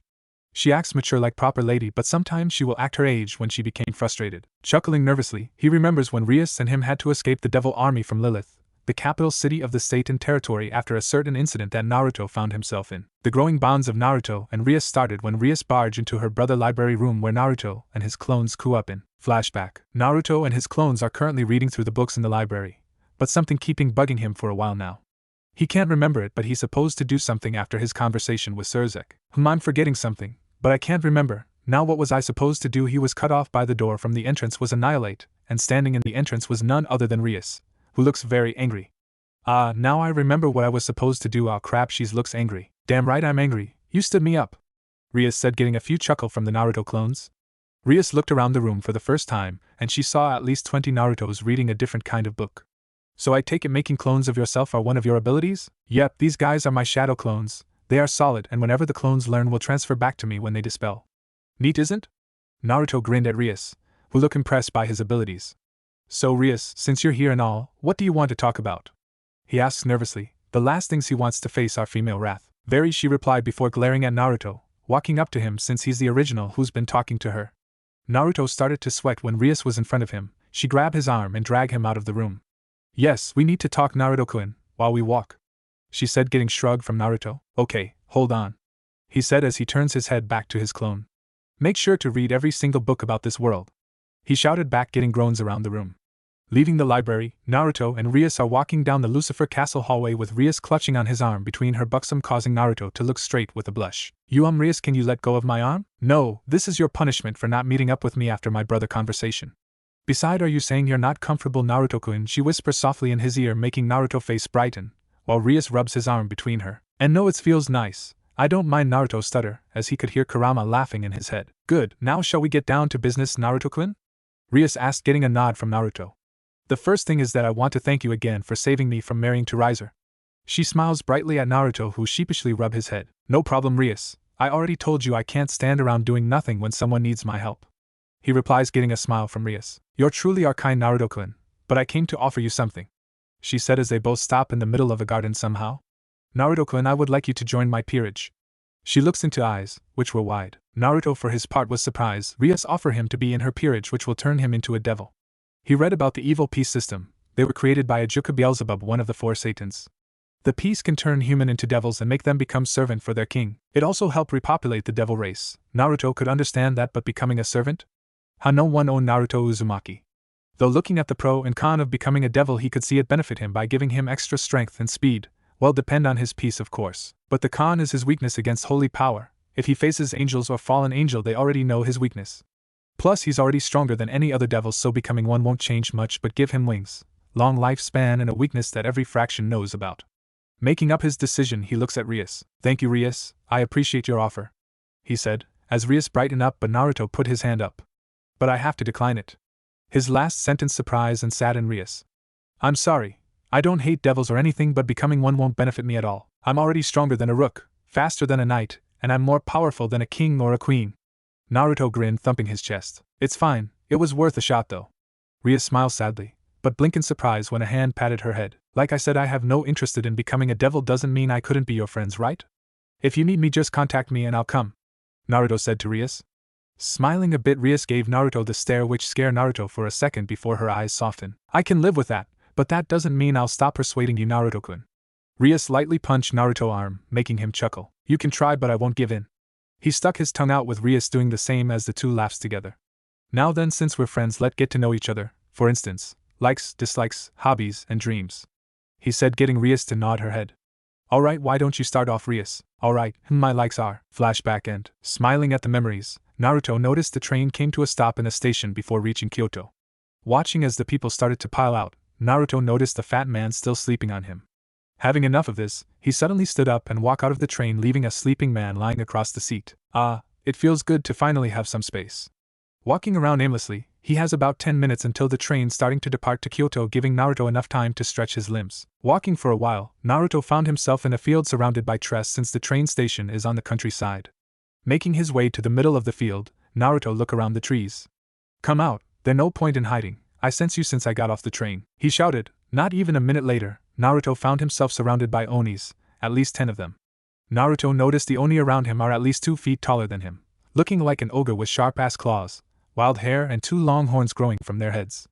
They are all humanoid, wearing tiger skin loincloths and wielding a kanabo. What caught Naruto's eyes are 2 of the oni are taller than the rest, at least foot taller than the others. One of them has the skin color of silver with a kanji jin, silver, on his forehead, while the other has the skin color of golden with a kanji kin, gold, on his forehead as well. Look who we have here, boys, if it isn't the blonde kids Kuyumi-sama mentioned us about. Isn't that right, Jintoki? The golden skin oni asked. Haha, you're right, Kintoki, he's the one alright. The silver skin oni named Jintoki laughed with the rest of the oni. So you guys working for Tsukuyumi, huh? That's perfect. Take me to your leader, Naruto demanded, getting the oni around him laughs louder. Stupid boy, our boss doesn't want to see you, he wants you dead. Kintoki smirked as the rest of the oni start closing in on him. TCH, worth a shot. Sorry, I would like to play with you guys, but I have to meet someone in Kyoto, so I won't be going easy on you. Naruto's eyes narrow as he cracked his knuckles. Get him! Jintoki and Kintoki shouted as all of them start charging at Naruto beside the Kin and Jin brothers. To slow, Naruto muttered before dashing to the closest one while pulling 2 kunais out. The oni raised the kanabo above his head and brought it down at Naruto, expect him to crush it. Naruto could see the swing from a mile away, so he effortlessly dodged it and jumped in front of the oni and brought both arms down, intended to slash the oni, but to his surprise his kunais broke on contact against the skin. Avoiding a hand that tries to catch him, Naruto kicked the oni chest, making it stumble back while doing a backflip in midair before landing on the ground. These guys are way too slow, even civilian back home can outrun these guys. But their skins are hard, since their bodies aren't meant for speed. I'll say they made up for it from strength and durability. I'll hold out on Sage mode for now since my strength could match theirs. Guess I'll find a different approach. Naruto was interrupted when he was forced to dive away from 3 kanabo aiming for his back. Looking up, he saw 3 new oni in front of him and a huge crater under them where he used to stand. Looking around his surrounded, he finds 3 oni in front of him with the 4th one charging at him from behind, with the other 4 oni making their way over to aid these guys, and the Jin and Kin brothers are just watching. Coming up with a strategy, Naruto put his hand into a familiar hand sign. Kege Bunshin no Jutsu. 8 clones pop up behind Naruto. Knowing their role, the clones went to do their jobs. 3 clones will fend off the 3 oni in front of him, while the other 4 will stall or kill the last 4. The last clone ran towards the forest, leaving Naruto with the one who's still charging behind him. Turning to face his opponent, Naruto decided to end this fast. Pulling out another set of kunais, Naruto applied wind chakra into them, making the kunais into a wind short sword. Dashing toward the oni, Naruto dodged another slow swing from the kanabo. Naruto dashed for the oni legs before slicing both of his knees, cap making the oni grimace in pain as he kneeled forward since he couldn't feel his legs. Trying to stand up, the oni looks up and saw Naruto standing in front of him with his wind-enhanced kunai cocked back behind him ready for the stab. Sorry, but I'm in a hurry, no hard feelings, Naruto said, thrusting his kunai forward as the wind around it pieces the oni head, killing it with a single blow. Pulling the winded kunai out, Naruto got the memories of his clones. After killing the other 8 onis, his clones tried to kill the Jin and Kin brothers, but was killed instantly. Guess like those 2 are better fighter than these guys. Sensing something shooting straight at him, Naruto jumped away from his spot, right on time too, since where he used to stand was crushed and a crater took its place. When the smoke soon let up, a large kanabo was in the center. Ho ho ho, you're pretty good human, for defeating our men and dodging my kanabo, Jintoki said as he and his brother Kintoki walks in the middle of the crater picking up his kanabo. But you can't beat us, we're the strongest, haha. Jintoki gloated. Enough, Jintoki. Tsukuyomi-sama warns us about his abilities, we have to kill him quickly. Kintoki said, but Jintoki didn't pay attention as he just rushes ahead. Ah crap, I got 5 minutes left before the train depart, come on you bastard, bring it. Naruto prepare his wind-enhanced kanais in both hand and rush at Jintoki. The silver Oni brought his kanabo down at Naruto, who just sidestepped out of the way and was about to stab him. But Jintoki didn't fall for the same move like his men did so with fast reflexes. Jintoki swung his kanabo from the ground and aiming at Naruto temple. Out of instincts, Naruto maneuvered his body to take less damage. With both arms crossed over his chest, Jintoki kanabo hit Naruto arms, causing Naruto flying across the field where Kintoki was waiting for him with his kanabo raised above his head. Die, human! Both Jintoki and Kintoki shouted together, as Kintoki brought his kanabo, smashing Naruto down on the ground, causing a 5-meter crater to appear as smoke filled the area. Good job, brother. Tsukuyomi-sama will reward us greatly when we tell him we killed the human. Jintoki patted his brother in the shoulder. The two was about to leave, but Kintoki was having trouble pulling his kanabo from the smoky crater.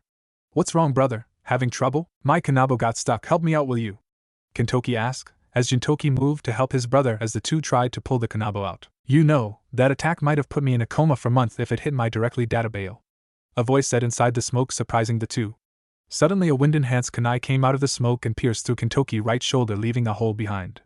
The sudden attack made Kintoki let go of his kanabo, with Jintoki rushing to his brother. Brother, are you alright? Jintoki asked his brother, as Kintoki grimaced in pain. Of course not, I got a hole through my shoulder. Kintoki yells. The two brothers heard footsteps coming closer from the crater. Soon they saw a silhouette walking out of the smoke, showing Naruto standing there unscratched, holding the kanabo in one hand. But the noticeable thing about him was his yellow toad-like eyelids with orange pigmentation around his eyes. How did you survive? No one should survive that hit. Meh, I still wouldn't die from that hit anyway. But if you must know, this is my sage mode. Naruto said. Sage? Who cares, give me back my kanabo, human!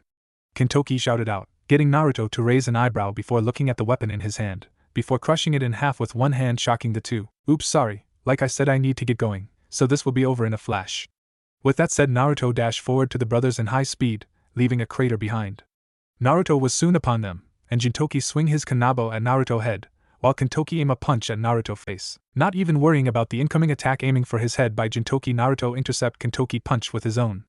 All three attacks made contact at their respective target, and the result was brutally. Jintoki kanabo shattered into pieces when it made contact with Naruto's head, and Kintoki arm broke when it made contact with Naruto's fist, while sending the golden Oni flying across the field from the force behind Naruto's punch. Not wasting any time, Naruto round kicked Jintoki's face, making him fly the opposite direction from his brother, as the two brothers lay on the destroy field. Wow, my training really did pay off, since I haven't used much senjutsu on these two.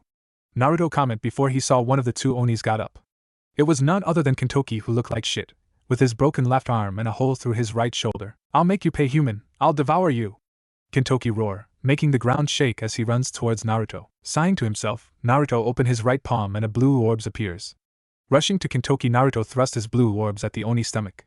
Rasengan, Naruto shouted as the Rasengan made contact with Kintoki. With senjutsu in the Rasengan, the attack caused more damage than it should as Kintoki howled in pain as his stomach is being grinding. Before he knows it, he was sent flying across the field once again as his body lay motionless. Stretching a bit from a nice warm-up, Naruto created 9 clones to destroy the bodies, as Naruto made his way over to Jintoki.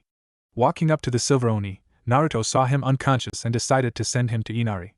Tying the giant Oni up with ninja wire, Naruto pulls out an empty scroll and sealed the Oni in it. Biting on his thumb to draw blood, he began going through hand sign. Kuchiyos no Jutsu. Naruto slammed him palm on the ground and a puff of smoke appeared. Waiting for the smoke to clear, Naruto saw blue fur kitsune with 2 tails looking around before its eyes land on Naruto. Ah, Naruto-sama, it's a pleasure to meet you. Lady Inari told us all about you. My name is Yuri. I'm a messenger that travels from heaven to earth. And how may I help you, Naruto-sama? Yuri asked curiously as she saw Naruto hand her a scroll. Hi there, Yuri-chan. I was wondering if you could give this to Aina-chan for me. Telling her I ran into a group of Onis and Tsukuyomi is their boss. Naruto said, getting a nod from Yuri, who took the scroll with one of her tails before disappearing in a flash. Standing up, Naruto got the memories from clones. They burned all the bodies and hid the evidence. Looking at his watch he got from Surzek, he cried when he only got 30 seconds left before the train leaves. Canceling his sage mode, he ran back to the train station, fighting off 10 Onis in his second day in this world within 10 minutes. Naruto can tell he has a lot of work to do if he wants to achieve peace in this world. Naruto Kurama growled in Naruto's head, making him sweat lightly. Now he has to explain everything to Kurama now. Whoa, this place is huge! Naruto exclaimed, standing on top of the tallest building he could find, out of sight from the civilians down on the street. After leaving the train station, he started to make his way to the roof of the buildings without anyone noticing. Oh man, how am I supposed to find Amaterasu, when this place is 5 times the size of Konoha? Since Amaterasu is a Shinto goddess, I suggest we head north from here since there are a lot of shrine over there. We might stumble across some yokai. Kurama grunted, getting Naruto to frown. Are you still mad that I didn't wake you up for the onis? He got no reply. Oh come on, stop being a big baby. They wasn't tough anyway, just let it go. He still didn't get a reply. Naruto was getting annoyed. He hated being ignored, since his childhood was full of nothing but being ignored by the villagers. Fine, I'll let you fight the next opponent we meet. Happy. Maybe. Kurama huffed. Tick marks appear all over Naruto's face. It looks like he's about to explode. Boy, stop sulking. Don't act like this, you big rabbit ears baby. Naruto roar. Some civilians actually stop and look around. Who the fuck you calling rabbit's ears, huh? You want to die? I'll give you a first-class ticket to meet Shinigami. Kurama roar back. His ears is a sensitive subject to the fox, and Kurama easily get pissed when someone mistakes his ears from a rabbit. His ears are meant for hearing enemies from miles away, damn it. You've been ignoring since we got here. Oi, I haven't had a good fight since the war. I need to kill something. We haven't met anyone strong enough for you to use my power and I hate it. Kurama complained, getting Naruto to sweat dropped. Alright, how about I let you out of the seal when we meet Amaterasu? Naruto asked, getting Kurama ponder on that. Alright, this world better give me a challenge. I want to fight those so-called 2 heavenly dragon in the same time. Kukuku, I will crush them under my paws, bwahahaha. Kurama laughed frantically. Naruto just shook his head. He might have got rid of Kurama hatred and good amount of his bloodlust, but apparently not all of it. Guess we head to the shrine then. Naruto began to leap through buildings undetected by the people.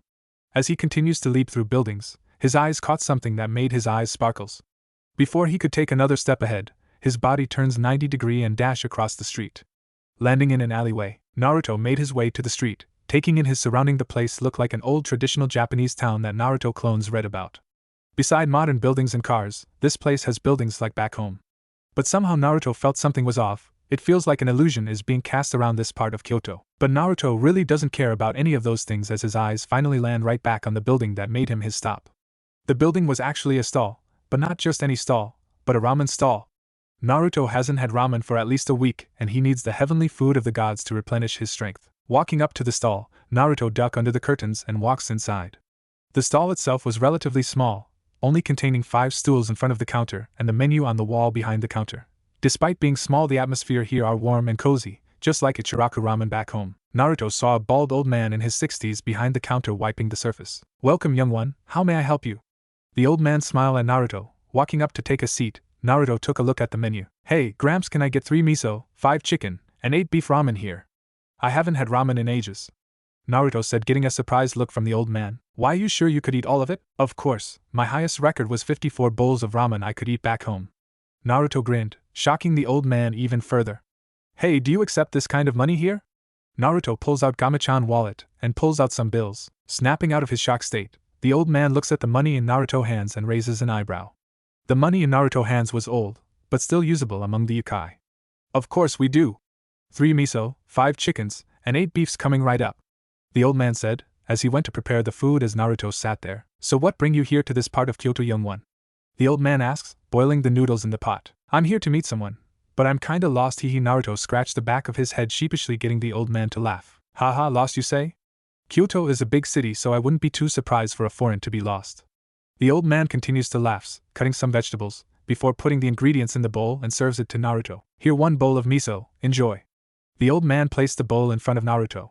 Said Blonde sniffed the ramen and began to drool. Taking a pair of chopsticks, Naruto began to dig in. Itadakimasu, Naruto said before digging in. Bringing the noodles to his mouth, Naruto's eyes began to water. This eye is in pair of Ichiraku ramen back home. Naruto began to devour his food while tears of joy flowed down his eyes. Old man, hurry up and make more, Naruto said in between bites, making the old man laugh joyfully. Haha, coming right up. The old man went back to cooking some more for Naruto. Said Naruto just finished his bowl of ramen and was patiently waiting for another serving. Amaterasu can wait a little while longer. He just found the best ramen in this world. Ko Academy. Ko Academy, a once all-girls private school, turns into a co-ed. The school is run by devils, as Lord Gremory was the administrator of the school.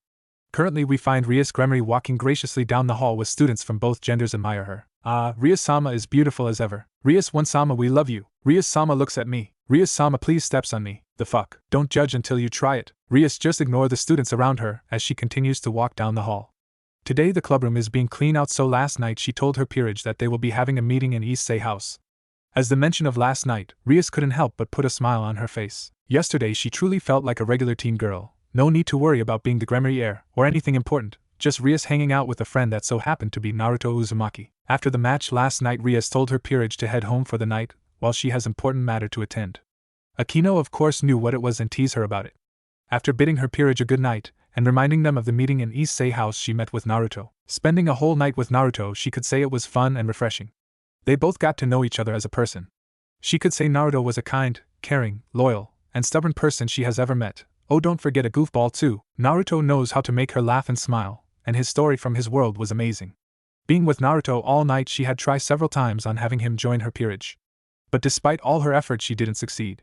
She's fine having him as an ally, but that doesn't mean she couldn't persuade him in joining her. Being in thought, Rias didn't see Akino waiting for her outside her next period classroom. Rias, Akino said, bringing Rias back into reality. Oh, Akino, sorry, I was thinking of something.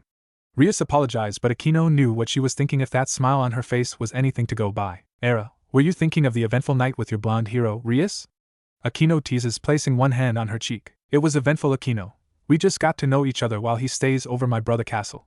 Rias said, getting Akino to hum in thought, placing her finger under her chin in a thinking pose. Era, did you offer him as part of your peerage? I already tried several times, but he was being stubborn and declines my offer. Rias pouted as Akino giggled in her hand. Though, he offers us his assistance if we ever needed him, so having him as an ally is a huge advantage for us. Era, it's bad, and I was prepared to get to know your blonde hero too. Akino pouted. Maybe next time when I see him we could get to know each other real well. Fufufufu. Akino giggled, receiving a glare from Rias. Please refrain from using Naruto-kun for your SNM play, Akino. Era, does it mean that Rias wanted him all by yourself?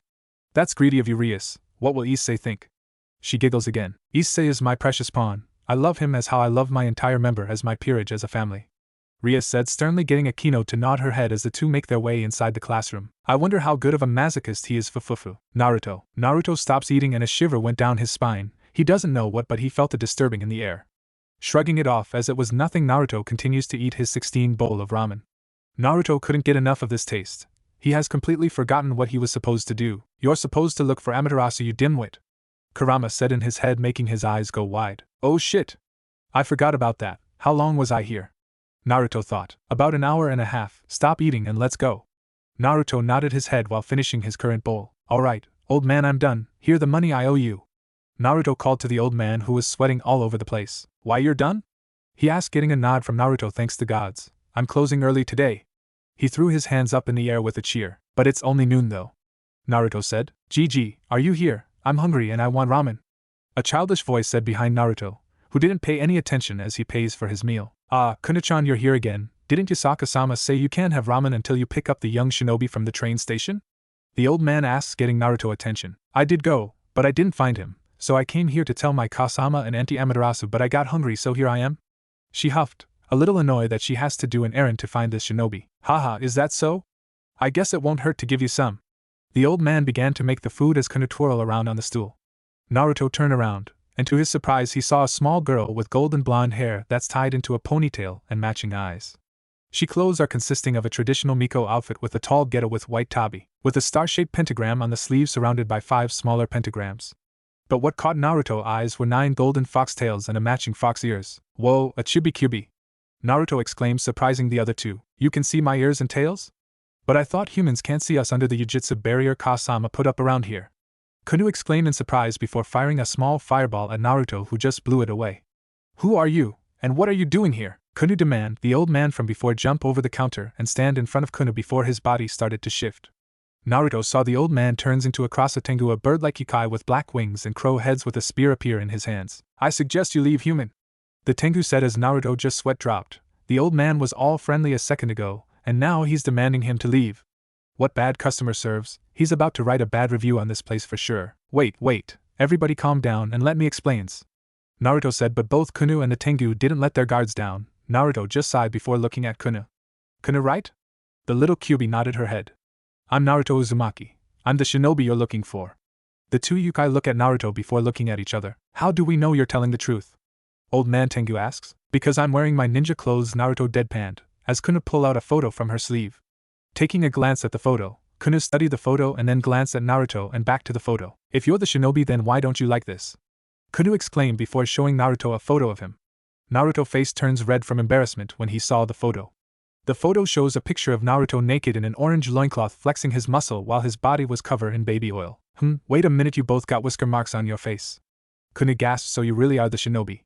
Kunu pointed a finger at Naruto, but said shinobi disappear from view and reappearing in front of Kunu, taking the photo out of her hand. Hey, give it back. Kunu said. The old man Tengu was about to attack, but he found his spear missing also. No, why would a little girl like you have a photo like this?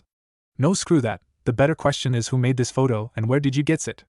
Naruto asked as his face still red. Auntie Amaterasu gave it to me to find you, and Kasama has the same one in her room. Kunu said innocently. She doesn't know what the big deal was. Naruto's face was still red and he could hear Kurama laughing his ass off in his head. Eni and I-chan, why do you smell like a kitsune, and why do you have whisker marks on your face? Are you a Kyuubi like me and Kasama? Kunu asked only for Naruto to chuckle a little. No, I'm no Kyuubi. You can say I'm close to one. Naruto burned the photo to ashes with blue flames, much to the amazement of the two yokais. Anyway, Kyuubi, can you take me to Amaterasu? Yep, let's go. Kunu said before her stomach growled, causing her to blush. Can I eat first? A lady need to eat. She said with a blush, making Naruto laugh. Sure, I can go for another bowl of ramen. Naruto and Kunu both cheers as the old man Tengu turned back into his human form and looked horrified. 30 minutes later. So, when I was 13 I painted the whole Hokage monument in broad daylight while wearing a bright orange jumpsuit too. No one caught me, Databeo. Naruto said, as he found himself in front of a shrine with Kunu perching on his shoulder. After leaving the ramen stall with a satisfied smile on their face and an exhausted chief behind, Kunu decided to perch on Naruto's shoulder while guiding him to her mother shrine. While walking, Naruto decided to tell Kunu some of his adventures from his world. Then before they knew it, they had reached their destination. Is this the place Chibi-Q? Naruto asks. He decided to call Kunu Chibi-Q since she's a mini Kyuubi. Stop calling me that. I'm a full-grown Kyuubi. Kunu puffed up her cheeks before she turned her head away from him, causing Naruto to laugh at her.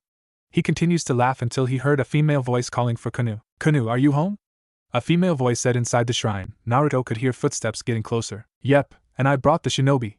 Kunu jumped off Naruto's shoulder and ran inside the shrine. Thank you, Kunu. Now where is he? The voice asks. He's outside, I'll show you. Kunu began to drag her mother out of the shrine. When Kunu came out of the shrine, she brought a young woman who looks to be in her early 20s with a voluptuous figure, causing Naruto's eyes to roam around her body. She has golden hair with matching eyes. She is dressed in shrine maiden attire. Overall, she's pretty damn gorgeous. Mate with her, Naruto. If she's that Chibi-Kyuubi mother, then she must be Yasaka, the leader of the Yukai fraction. Kurama said. Shut up, Kurama. Since we're here, Amaterasu must be here as well. Naruto thought as he noticed Yasaka looking at him. Damn, why women in this world are sexy.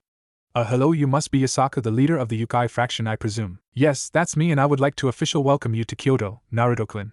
Yasaka welcomed Naruto with a short bow followed by Kunu. Thanks, the ramen here are great. Naruto said, earning a giggle from Yasaka. Yes, I would imagine you would love the ramen here. Yasaka said while motioning Naruto to follow her to the backyard.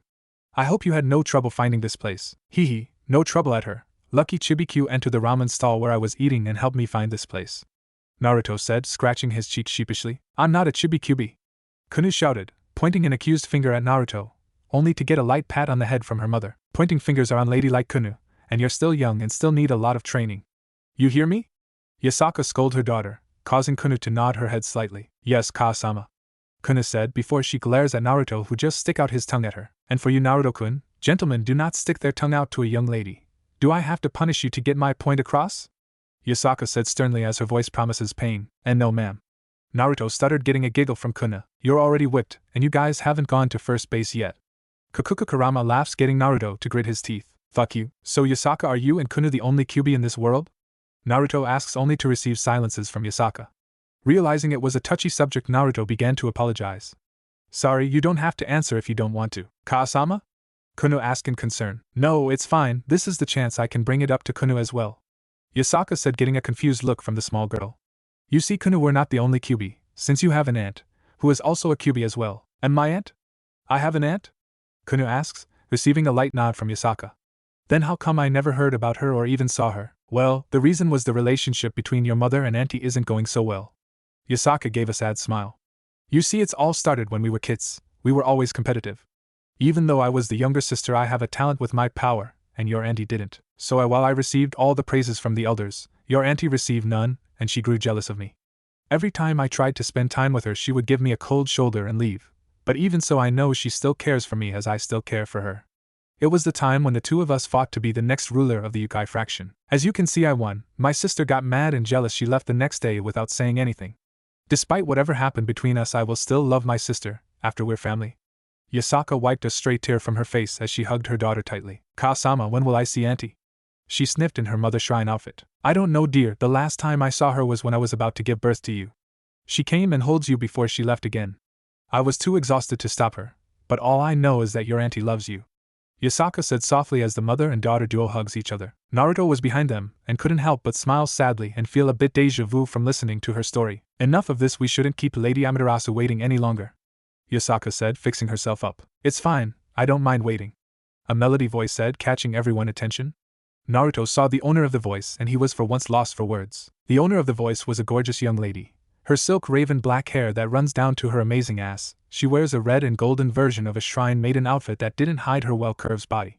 Her eyes were bright golden as if Naruto was staring at the sun itself. While staring at Amaterasu, Naruto noticed she disappear, and before he could register what happened, he found himself struggling to breathe while someone was holding his head down. Oh, I finally get to meet you, Naruto-kun. Oh, you look so handsome up close, making me want to tie you up and bring you back to Takamajihara and have my way with you. Amaterasu squealed, getting the Yasaka to sweat dropped, while Kuna tilted her head confusingly. It's finally nice to meet my dearest champion. Oh, I can't wait to spend time with you. Naruto continues on struggle, failing on freeing himself. Who knew that a goddess could have this much strength? Lady Amaterasu, I think you're suffocating, Naruto-kun, Yasaka pointed out. Amaterasu looks down at Naruto, whose face are in between those amazing, waving his arms around.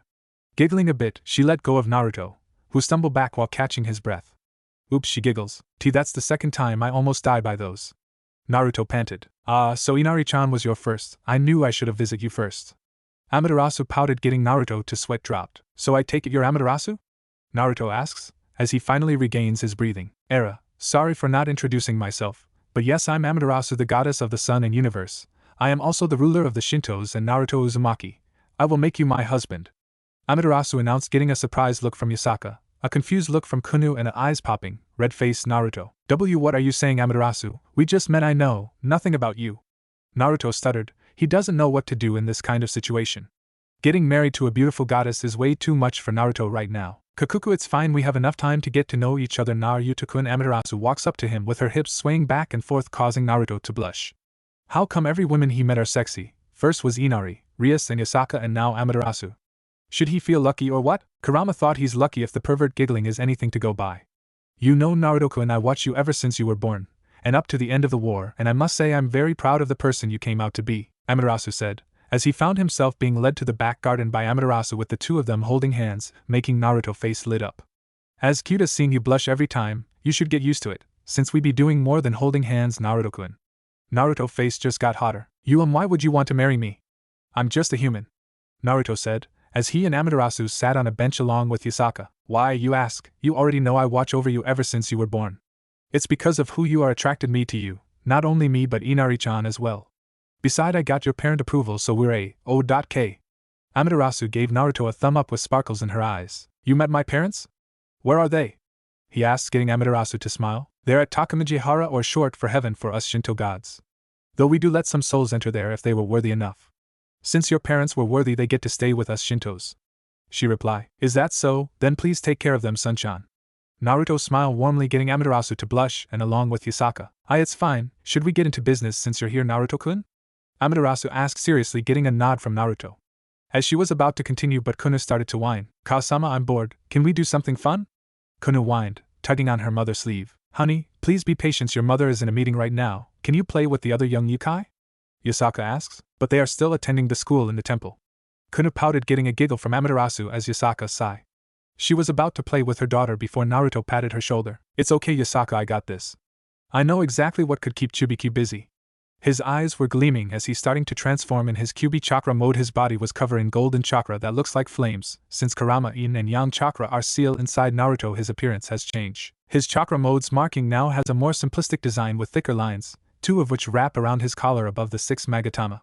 His center also has a single dot with a partial circle around it opening at the top of the 6 lines stretching out from it, with 2 of which spread down his legs where the part wrap around his feet. His power has increases rapidly the past year. If he could fight Madara or Kagaya again, he has no doubt he could fight them off only in this mode. Though Naruto had no reason to fight in this mode back home, so he can't wait to test his new abilities. Speaking of transformation, Naruto hasn't used Rikudo Senin Moto ever since the war, since the 5 Kages forbid him from using it. But since he's here and all the rule doesn't apply here, Amaterasu eyed Naruto with lust. The other reason why she's attracted to him was his warm aura and power. His aura gave out a warm feeling in her body, and that's saying something, as she the goddess of the sun. His power also attracted her to him. Such power coming from a single human. Most gods would be wary of him, but not her. She knows he will use his power for good and won't misuse them. When she watched Naruto fought both Madara and Kagaya, she couldn't help but lick her lips. If he could fight both godlike figures with half of his currently power, while sharing his chakra to over thousands of shinobi, he would no doubt be able to fight them single-handed back then. She loves a kind, lovely man with power to help her rule over the heaven, and Naruto has it all. She would have no doubt if he uses his newest form or his battle avatar, he would make her use her real power, all the while Naruto's still human. Yasaka was feeling strange. Like Amaterasu, she loves strong man with a soft side for his family and friends. While she and Amaterasu were waiting on Naruto to arrive, Amaterasu would constantly talk about him. His determination on never giving up his goal to finding true peace. She also learns Naruto's childhood, how he was an orphan and his village neglected him. She also knew the reason why too. A Kyuubi being seal inside Naruto that made up of only chakra was being controlled and rampage on his village. It saddened her that such a young innocent boy would have to go through all that. But of course Amaterasu continues her story of Naruto adventure and achievement, while along the way his power growths. Now standing in front of her was a massive wave of chakra that could be sensed around the world. She couldn't help but lick her lips. She just found her alpha and Kuna future stepfather. So it's time for me to unleash her. Kukukuku, I'll show them the real power of the Kyuubi. Kurama roared inside Naruto's head, missing the sniffle from Naruto, who was trying to suppress his laughter. Yeah, your real power. Naruto sputter out, as Naruto transformation began to flow in his arm. Focusing Kurama chakra into his arm, Naruto began to pour out Kurama chakra on the ground. The chakra began to take shape, and before everyone knew it, the chakra began to shrine, causing everyone to shield their eyes beside Amaterasu. Soon the light died down, and everyone heard a voice. Ha ha ha, I'm free. It's time to show this world who's the powerful being here, bwahaha. Laughers could be heard as everyone turned back to the source. Everyone had different reactions on what they saw. Yasaka and Amaterasu looks amused if the giggling is anything to go by. Kuna's face lit up as if Christmas just came early this year as she jumps up and down. Though Naruto didn't try to hide his reaction, as he was seen on the ground rolling around laughing his ass off. Bwahaha, oh god, I can't take it, ha ha ha. Naruto continues to laugh as Kurama looked around the area as he noticed everything was bigger than him. Why are you guys bigger than me?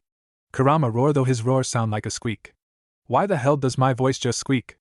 Kurama demanded as Amaterasu stopped her giggling, but a smile still plastered on her face as she conjured up a mirror for Kurama to see. Looking at the mirror, Kurama's eyes bugged out comically. By the sage, I'm a kid again, Kurama yells, making Naruto laugh harder. Figuring out who was the cause of it, Kurama looked at Naruto. Naruto, you bastard, I'll devour you. What the hell? Kurama stopped his threat as he was picked up from the ground by Kuna, who ran up to her mother. Kasama, it's a Kyuubi, can we keep him, can we?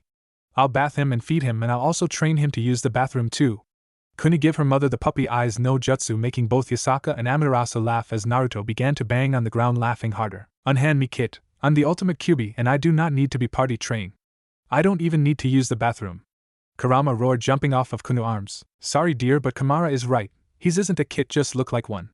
Yasaka giggled in her hand. Your mother right. Kurama is Naruto partner, sorry honey. Amaterasu said to Kuna, who looked saddened, but a hand patted her head. Looking up, she saw Naruto smiling down at her. It's fine, Kurama will play with you while we're going to talk about something important. Naruto said, getting Kuna to hug his leg. Thank you, Nai-sama. Kuna happily replied, getting Naruto to chuckle as he rubs her hair. Hold a damn minute, why do I have to babysit the chibi Kyuubi? Kurama demanded as Naruto patted his head, getting Kurama to growl. But you're also a chibi Kyuubi too, you look so adorable, got my eyes. Naruto screamed, rolling around the ground with his hands covering his face. Don't you dare say that word, next time I'll castrate you. Kurama roared. A second ago Naruto was about to call Kurama adorable, but never got the chance to say it as Kurama scratched Naruto across the face with his claws. Kurama-kun, Amaterasu called out, getting his attention. Can you please take care of Kuna-chan while we talk? I'm afraid there might be a traitor inside the Yukai fraction. She stayed seriously, surprising everyone's attention beside Kuna, who was watching the butterfly. What do you mean, Lady Amaterasu? You're saying one of my people is working with Tsukuyumi? Yasaka asked, worried. She can take care of herself just fine since Kyoto itself gave Yasaka unlimited power. But what she worries was her daughter Kuna. She couldn't keep her daughter locked up in the house, but she also couldn't let wander alone if a traitor is within her fraction. They could kidnap her or kill her daughter. It's fine, Yasaka-chan, we will bait he or she out, and I know Kurama will take care of them.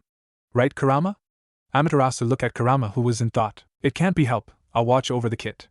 Kurama said, getting a nod from Amaterasu and frowned from Yasaka. Are you sure Kuna won't get hurt? I mean it. It's fine, Yasaka, you can trust Kurama. He might be small, but I gave him 4 tail worth of power, that enough to take out anyone here, trust me. Naruto reassured Yasaka, getting her to frown, but she gave him a nod. Yay, let's go Kurama, I'll show you around Kyoto. Kudu exclaimed, running to the front yard. Kurama was about to follow but was stopped when Naruto called for him. Please, make sure Kuna-chan is safe, I'm counting on you, partner. Naruto said seriously, getting Kurama to snort before following Kuna. You don't need to tell me twice. I'll protect with my life. Kurama said as he disappears. You sure they will be okay? Yasaka asked, still worrying about her daughter. Of course, Kurama will take care of her, I promise. Naruto smiles, getting a smile from Yasaka. Well then, should we get into business? Amaterasu said, catching the two attentions. Getting a nod from the two, she motioned for the both of them to take a seat.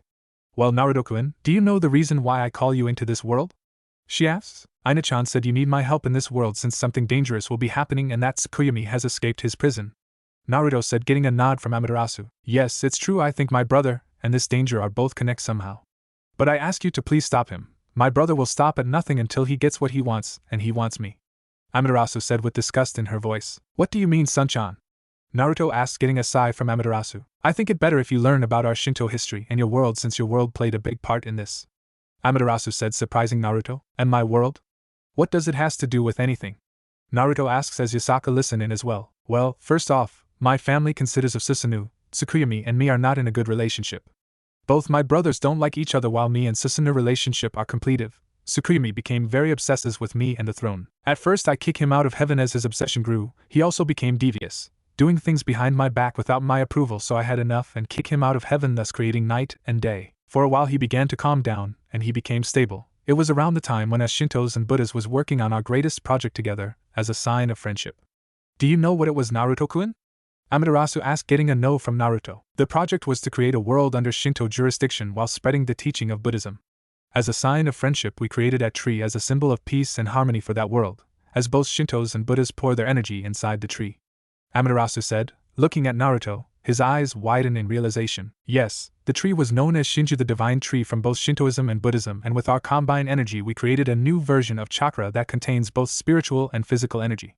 As you know, Naruto-kun, your world was the bridge between us Shinto and Buddhism. So you're telling you guys made our world to forge a bond between the two pantheons? Amaterasu just nodded as Naruto didn't know what to say. All this new information just hurt his head. So what happened with Tsukuyomi? He asked as Amaterasu grew angry. That bastard, when got news of our friendship with the Buddhas, he grew furious. He spouts nonsense about how we Shintos are the mightiest and the true gods among gods and that we should kill everyone off. I grew furious, of course. I banished Tsukuyomi to the darkest side of every world where he shall live for the rest of his life in darkest. But that bastard grew in rage and storms the festival where we and the Buddhas would party and killed Yuki-machi, the goddess of food. After I heard about this, I couldn't forgive him, so I seal him inside his moon. She said as Naruto felt like deja vu all over again.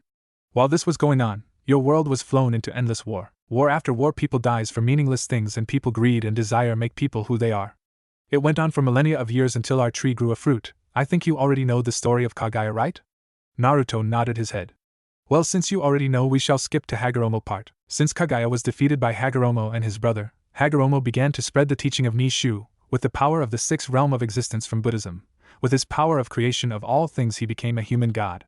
Back then I had a version of the child of the prophecy. Me and Susanoo came down and bless him with our power. If I remember correctly, this was also around the time when that bastard Indra barged into our territory and demanded a fight with me for the title of Lord of the Heavens. Of course I ignore it, until he killed one of my Miko. I grew furious, so came down and fought him. I would have lied if I said it was easy, but it wasn't until he forced me to turn into my battle form, where I overwhelmed him as I brought him to his hand and knees.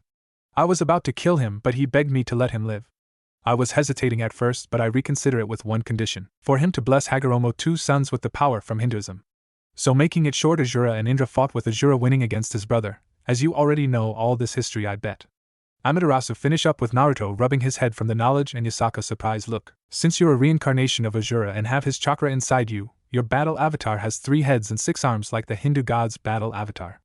And since you believe in the teaching of Nishu, that's a branch from Buddhism, while having half the power of Hagoromo, you're basically Buddhist. And as our champion, you're part of our Shinto pantheons. Do you what this mean, Naruto-kun? No, it means you're the bridge between 3 pantheons, and that's mean your existence shouldn't be possible, but yet here you are. I think this is a sign for something great. Amaterasu said seriously. What do you mean, Lady Amaterasu? Yasaka asks. Naruto was curious too. I do not know, but I know one thing. Amaterasu looked at Naruto seriously. Naruto Uzumaki, you're going to change the very existence we live in for the better of good. Then am I even human? If what you say are true, then how am I alive? Am I even human anymore? What will become of me when this threat is all over with? Naruto was frustrated. He wants answer, damn it. While frustrating, he failed to notice two hands touch his cheeks. When he did, he found himself kissing Amaterasu. The kiss wasn't like the one he got from Inari. He can't put it into words, but it felt nice. When the kiss just started, it also ended quickly as Amaterasu pulled back with one hand still on his cheek as she gazed into his eyes with a warm smile on her face that could light up the deepest part of darkness. Naruto-kun, I have a proposal for you. What is it? He asks. Time seems to stop around them as Amaterasu looked into his eyes. Do you want to become a god? A god? Naruto stuttered. The statement greatly surprised Naruto. Becoming a god was the last thing he would think of. But yet right in front of him was Amaterasu, the goddess of sun and universe, ruler of the heavens, asking him to become one. He wants to reply, but his mouth wouldn't move. He couldn't even think of an answer as his brain just froze. Him becoming a god, wow. Lady Amaterasu, are you serious on making Naruto-kun a Shinto deity? Yasaka was the one who asked the question. Like Naruto, she was greatly surprised by the question. Yasaka knew it wasn't unusual for gods turning humans into deity. No, what surprised her was Amaterasu's proposal to Naruto. Among other pantheons, the Shintos never once turned humans into deities. The Shintos are very strict with this sort of things. In the Shintos pantheons, becoming a god is more than that, it also means becoming a family. The Shintos view each other like family with unbreakable bonds. Sure, they will fight among each other, but in the end they're still family. But to outright invite a human to join them is unspeakable. Of course, Naruto-kun, you'll be the first human to ascend to godlyhood in the Shinto fraction. Amaterasu answered. She was still hugging the shocking Naruto. You have earned it, and the other has approval as well. Wait, please slow down, Sunchan. You want me to becoming a god? Is that even possible? Naruto questioned. He has finally snapped out of his shock-like state, but still shock. Yes, it's possible for me to turn you into a god, Naruto-kun. Like that guy, what's his name again? Zikuno. That can't be right. Zizuno wrong again. What his name again with a lightning bolt? Amaterasu pondered and thought, trying to remember the name. You mean Zeus, the ruler of Olympus. Yasaka deadpanned. Ah, that's his name, right. Right, anywho, the rulers of each pantheon have the power to turn mortal in deities. Ziku, I mean Zeus, the ruler of Olympus, Odin, the leader of Norse mythology, even that punk Indra from Hindu mythology, and me, the ruler of Shintos. Amaterasu smiled as she releases Naruto. Oh, so can I ask another question?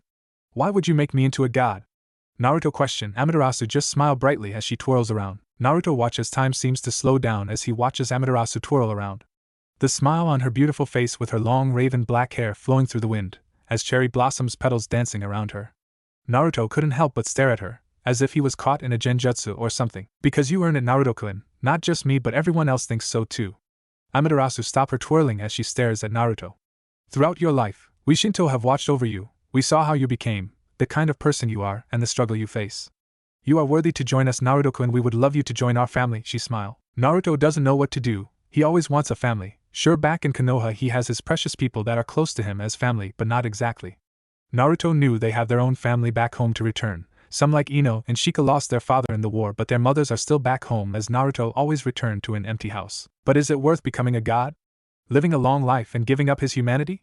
No, he doesn't know if he should be calling himself human anymore. Say, if I became a god, what are my benefits? Naruto asks. He fails to notice a gleam in Amaterasu's eyes. There are a lot of benefits. You will live a long life as your life force will increase, and your power will increase, though what kind of power we won't know.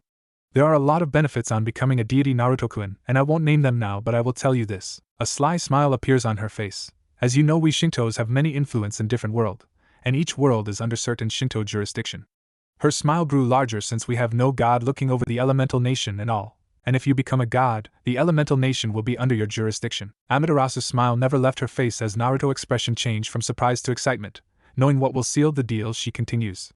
Also, every god needs followers. For Inari-chan, she has her kitsunes, Susanoo has his samurais, and I have my Mikos. If you're a god, and with the elemental nation under your jurisdiction, your title will be God of the Shinobi. Have a nice ring to it, don't you think? Her answer was a gaze-looking Naruto. So Naruto-kun, what's your answer? Kunu and Kurama. Both Chibiku are seen walking down the street of Kyoto as the yokais bow their head to Kunu and Kurama.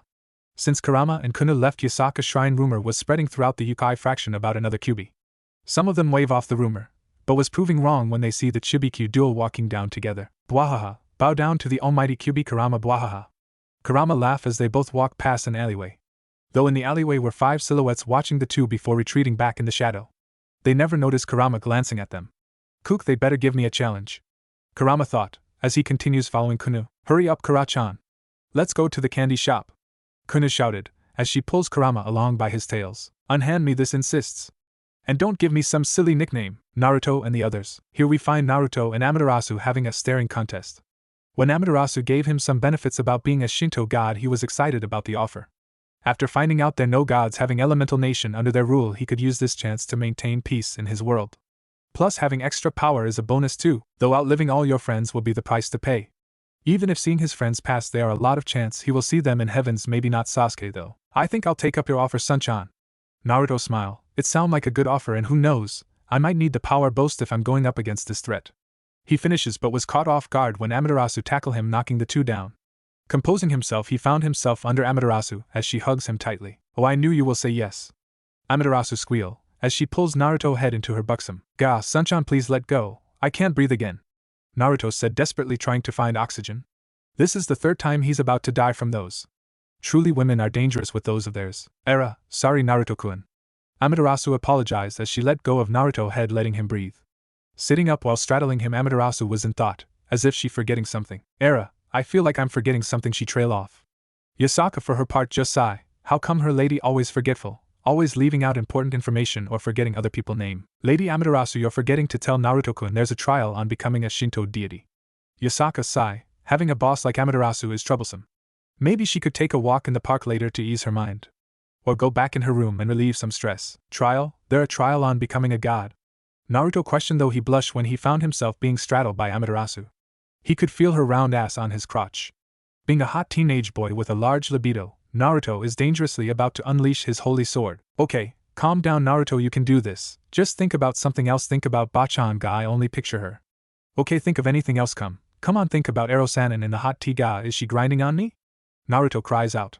Looking at the source of his torture, his statement became true as Amaterasu started to grind on him. What are you doing, Sun-chan?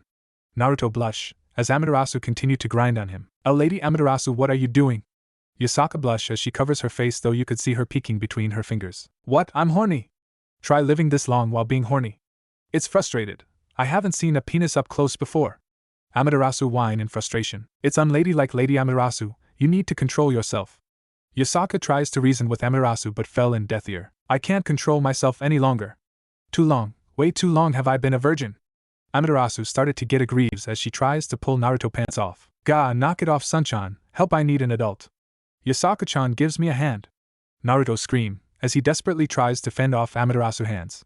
He doesn't want to get raped. He always thought his first time will be special and not like this. I am an adult.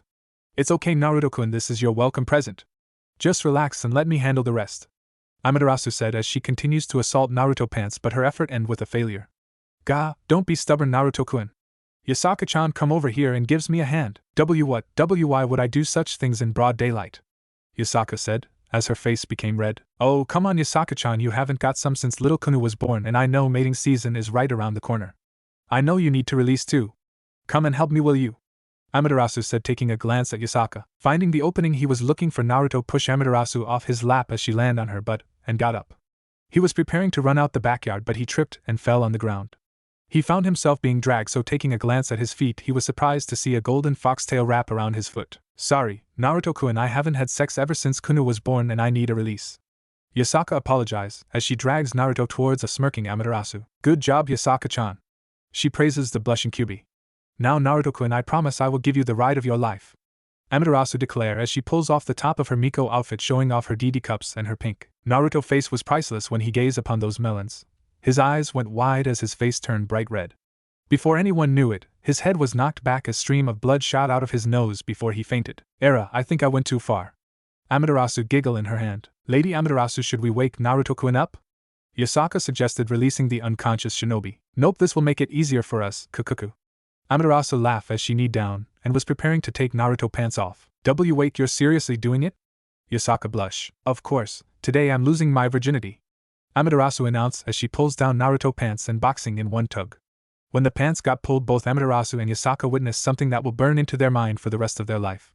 Standing tall as if it was flagpole was Naruto's holy sword. Both women stared at it, and before long they too were blown back by a massive nosebleed, knocked them out in the progress. That's a penis? Amaterasu muttered with swirl in her eyes before she fainted. As we find 3 unconscious bodies lying on the ground with massive blood surrounding the 3, with Naruto holy sword standing tall like a flagpole and Amaterasu were out to the world. Chibiku duo. My pervert senses are tingling. Kurama thought as he let out a pervert giggle, catching Kunu's attention. Any Kara-chan, what's so funny? Kunu asks innocently, getting Kurama to wave her off with his tails.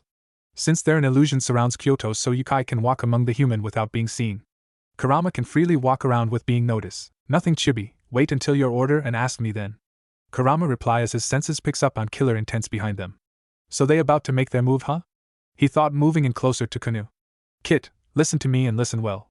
Kurama said seriously. What is Kara-chan? Kunu innocently asked, not picking up the seriousness in Kurama's voice. Kurama had to bite back a growl that was about to escape, but managed to prevent it. Not wanting to be in the open, he pulled a confusing Kunu in the alleyway. Walking to the end of the alleyway, Kurama turned around just in time as 5 figures in cloaks blocking the entrance. Kunu-sama, we're here to escort you back home. One of the cloak figures stepped forward. Who are you? Ka-sama wouldn't send people that we don't know. Beside, I got Kara-chan with me. Kunu protests as the cloak figure continues to come closer. Too bad, we're here to take you with us, Arg. The cloak figure tried to reach for Kunu only for arm to be missing. And my arms! He screams. Kuku, that is the least of your worries, Kurama said as he tossed an arm away with his tails. Turning back at the shock-looking Kunu, Kit, close your eyes and keep them close, Kurama said, walking towards the figures. But Kunu tries to protest, but Kurama shut her up. I said close your eyes now. Kurama roar. Kunu didn't want to upset Kurama, just close her eyes. Now then, what do we have here? We got 5 traitors against a little old me. Kurama continues, walking forward slowly as a predator hunting their prey. I'll give you 2 choices. A, tell me who sent you and I might let you live. Or B, I'll kill you slowly. Kurama grinned, showing his teeth. Too bad for you, we're going to kill you and take Kunu to Tsukuyumi-sama, one of the cloak figures said, and everyone in the alleyway went quiet.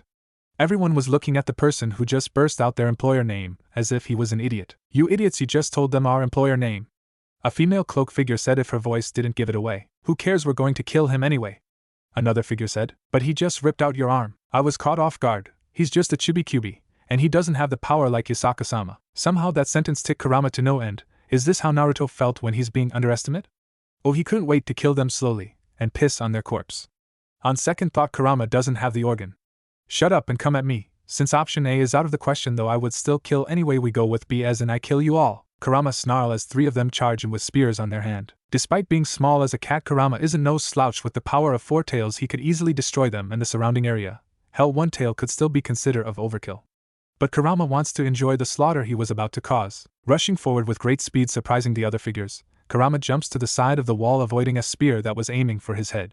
Touching the side of the wall, Kurama jumped out away from another spear. Now in midair, the last of the 3 figures threw his spear straight for Kurama. Die! He shouted as he was expected the spear to pierce Kurama, but to his and everyone's shock, one of Kurama's tails grabs the spear in midair. I think this belonged to you, so take it back. The spear in Kurama's tails was sent back to its owner in great speed. Trying to dodge this own spear, hint the word try, as the spear pierced the cloak figure's shoulder, sending him crashing in the wall where he was restrained. Giving them a ferociously grinned, Kurama let out a roar that shouldn't be coming out from a small fox. Come, you bore me, you better be ready because I'm coming for you. Kurama let out another roar as his tails grabbed 2 spears aiming at his back. Looking back, he saw the 2 cloak figures that he has passed a second ago struggling to free their spear from his grasp. Sensing someone charging to his front, Kurama pulls the 2 spears forward before letting the spears out of his grasp. Both figures stumble forward from the sudden pull. One of them fails to notice a spear coming straight at him. But it was too late, as he was pierced in the head by his fellow comrade's spear. Damn it, you'll pay, bitch! The one who killed his friend yells. Kurama didn't give a damn as he just pounced on the figure. But he was halted when he saw something coming straight at him. Dodging it, Kurama saw something that reminded him of Orochimaru. He saw a long neck stretching at least 20 yards from the alley entrance at the spot where he used to be. Not having the time to think about it, Kurama jumped out of the way from 2 incoming spears. Running along the wall, Kurama make his way toward the still pinned figure. Planning his next move right, Kurama jumped past the pinning figure as an incoming spear was thrown at him. If his timing was right, the spear should hit the figure in. Gah, my dick! The restraining figure screams as the spear pierces his crotch. My bad! His comrade apologizes, pulling the spear out. Taking advantage of the distraction, Kurama makes his way towards the 2. The other cloak figure saw Kurama rushing at his comrades, threw his spear at Kurama, hoping to end the little fucker. Too bad for him. Kurama sensed the incoming spear and couldn't help but smirk evilly as he dodged the spear, which landed on. Gah, my balls! Sniff, please kill me already. Sniff the pain, it hurts. The still pinning figure whimpers as the spear pierced his balls as his crotch area was covered in blood. Forget about the fox, just kill Yasaka daughter. The woman with the long neck said as her neck stretched across the alley towards Kunu, who still has her eyes shut. Kurama saw this and was about to cut her throat off with his claws, but stopped when he saw the woman's neck and body was erupting in purple flames. The flames caught the last 3 remaining figures' attention, and before they knew it, the other 2 figures' body erupting in purple flames as well, leaving the still trapped figure on the wall. "Why didn't I die yet?" he sobbed. Kurama was about to kill him, but a voice stopped him. "We need to get some information from him first, Kurama-kun." A light appears behind Kurama, making him shield his eyes. "Era, when did you become a kid again, Kurama-kun?" A familiar voice asks. Recognizing the voice, Kurama looks up and he saw Inari standing there. "No, Lady Inari, just Naruto being a brat and pranked me, and thank you for your assistance, though I had the situation under control." Kurama comments but look away when Inari gave him a knowing look. "Yes, I can tell that you were toying with your enemies to no end." Inari scolds Shibi Kurama. "I know you want to fight and all, Kurama-kun, but you must do it when you don't have to protect Kunu-chan. Do I make myself clear?" "Yes, Lady Inari." Kurama apologized, though he doesn't sound like it. "Anyway, I came here to meet up with Naruto-kun and Amaterasu until I stumble upon this, so I came to end it. Speaking of which, Kunu-chan, you can open your eyes now." Inari calls out, getting Kunu to open her eyes. "Auntie Inari." Kunu ran up to Inari and gave her a big hug. "I miss you." She buried her face in Inari's breast, getting the goddess to giggle. "I visited 2 days ago, sweetheart. I know, I just miss you." Inari just smiled while Kurama was torturing the last remaining attacker. "Why did Tsukuyumi send you? Or I'll stab you with a spear." Kurama threatened the sobbing attacker. But why you are stabbing me with it? Please kill me already," he begged. "Talk and I'll stop, and I'll end your suffering maybe." Kurama grinned. Inari saw what's going on and shook her head. "Kurama is really a sadist. Kurama-kun, please take Kunu here for some ice cream," Inari said, letting go of Kunu as Kurama dropped the spear, not before stabbing him in the crotch, earning a Y from the captive. "Kunu dear, can you take Kurama to get some ice cream?" she asked, getting an excited nod from Kunu. "Yep, let's go, Kura-chan." She ran out of the alleyway with a grumbling Kurama, leaving Inari along with the attacker. "Now then, it's time for your punishment." She gazed at the imprisoned attacker with those scary sadist eyes as she conjured up a whip in both hands. "Let's begin your punishment." Yasaka Shrine. Inari could be seen standing at the entrance of the backyard with an eyebrow raise. In front of her were Naruto, Amaterasu and Yasaka standing there awkwardly. Naruto's face was beet red as he would take several glances towards Amaterasu and Yasaka. Yasaka's face was beet red as she keeps mumbling about a second Tokyo Tower. Amaterasu's expression was well. Her face was beet red with a goofy smile on her face as she held out her hands apart, showing the measurement of something while muttering something along the line of "must conquer ding dong." Wanting to get into business, Inari cleared her throat, getting the other attention as she made herself known. "Naruto-kun, it's great to see you again." She winks at him as he gave a smile and a wave in return. "Yasaka-chan, it's great to see you again also, and I have news that Kurama-kun and I had taken care of the traitors in Kyoto." Yasaka gave a sigh of relief. "Thank you, Lady Inari. It put me at ease to know my daughter and people are safe." Yasaka bowed toward Inari. "Though, I must ask where my daughter is now." "She's getting ice cream with Kurama-kun. They should return before night." Inari's gaze went from Yasaka towards Amaterasu as the two stare each other. "Hello, Amaterasu, hope you didn't do anything bad with my Naruto-kun." Her eyes narrowed at the innocent-looking Amaterasu. I don't know what you're talking about, but what do you mean yours?" "Naruto-kun will be my husband and ruler of Takamajihara with me." Amaterasu's eyes narrowed dangerously as the two glares at each other. Amaterasu then gave Inari a smug smirk. "Beside, I saw his penis first, and I must say I'll be the one who conquer it first," she declares, getting different reaction from everyone. Naruto was blushing hard as he kept averting his eyes from the others. Yasaka was blushing as well as she imagined a night with Naruto and his holy sword. Blood slowly runs down her nose. Inari was pretty angry if her snarling is anything to go by. "You bitch! I'll be his first after all, we both made out." Inari gave a smug smirk, getting a twitching Amaterasu. "Why you bitch?" Amaterasu lunged at Inari as the two fell down. A cat fight has started as a dust cloud covered the two comically while the both would pull each other hair or bite each other. Hey, breaks it up, you two. "Can we please get down?" Naruto tries to stop the two, but two first collided to face, making him fly backward before landing in front of Yasaka's feet. "Ow, they can punch," he groaned as Yasaka helped him on his feet. "Thanks, no problem," she smiles before her eyes narrowed at the fighting goddesses. "Excuse me, I have to take care of those two over there." She makes her way over to Inari and Amaterasu as the both of them got each other in a headlock. Before they knew it, Yasaka pulls out a frying pan and smacked the both of them on top of their heads, making them drop like a sack of potato. "Are you two done now? Please act like proper goddess for once since you got here, my ladies." Yasaka scolded. "What are you talking abo?" Amaterasu and Inari tries to protest but quickly shut up when Yasaka raised her frying pan. "Good, now both of you need to be scolded for your behavior. Really, you two would act so childishly in front of Naruto-kun." Yasaka shook her head in disappointment, and the look down on the ground like a child that got in trouble. "But beside a child you got two goddesses." Night. Kurama was carrying a sleeping Kunu on his back. After they went for ice cream, Kuna developed a sugar rush and ran around Kyoto. Of course, being her babysitter, he had to chase after her. Kurama would never admit it, but that Chibi-Q can run like none other. It took him at least 20 minutes for him to finally caught up with Kunu, and right on time too, as she finally collapsed for the aftermath. But what caught Kurama attention when he walks into the backyard was both Amaterasu and Inari sitting in a seiza position with their heads down as Yasaka was scolding them. Kurama saw Naruto looking at his direction. Walking up to his partner, Kurama gave the sleeping Kunu to Naruto while he lay next to him. "So how's your day?" Naruto decided to start a conversation as Kunu was sleeping on his laps. "Sucks, I toy with the traders a bit but got really bored afterward. Then Lady Inari came and burned the rest, and I had to chase this chibi around Kyoto because she had the sugar rush." Kurama grunted. "I want to face tougher opponents, maybe some angels here and there, maybe we should attack their heaven for the fuck of it." Naruto just shook his head. Looking at the night sky, Naruto couldn't see any stars, only the crescent moon shrined dimly in the night sky. "Kurama, don't you think it's weird that all our enemies has some kind connection to the moon?" Naruto asks, getting Kurama attention. "Like Madara and Kaguya with their infinite moon eye plan that reflects off the moon. Do you think Tsukuyomi might be involved with them? I find it strange. When Tsukuyomi was released from his seal around the same time Madara unsealed the Tentail. These events was convened, someone in the Shinto must have unsealed him, while his seal has weakened." Naruto concluded. "So you're thinking they're a traitor among the Shinto gods?" Kurama questioned as Naruto nodded.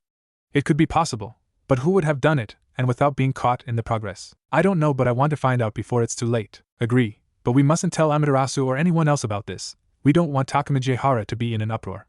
Naruto nodded his head in agreement, as the two fell in comfortable silences. "Oh, forgot to mention, but Sunchan gave me an offer to become a god," Naruto said as if it wasn't a big deal. Kurama though was looking at his host like he was crazy. "Should have told me sooner, baka."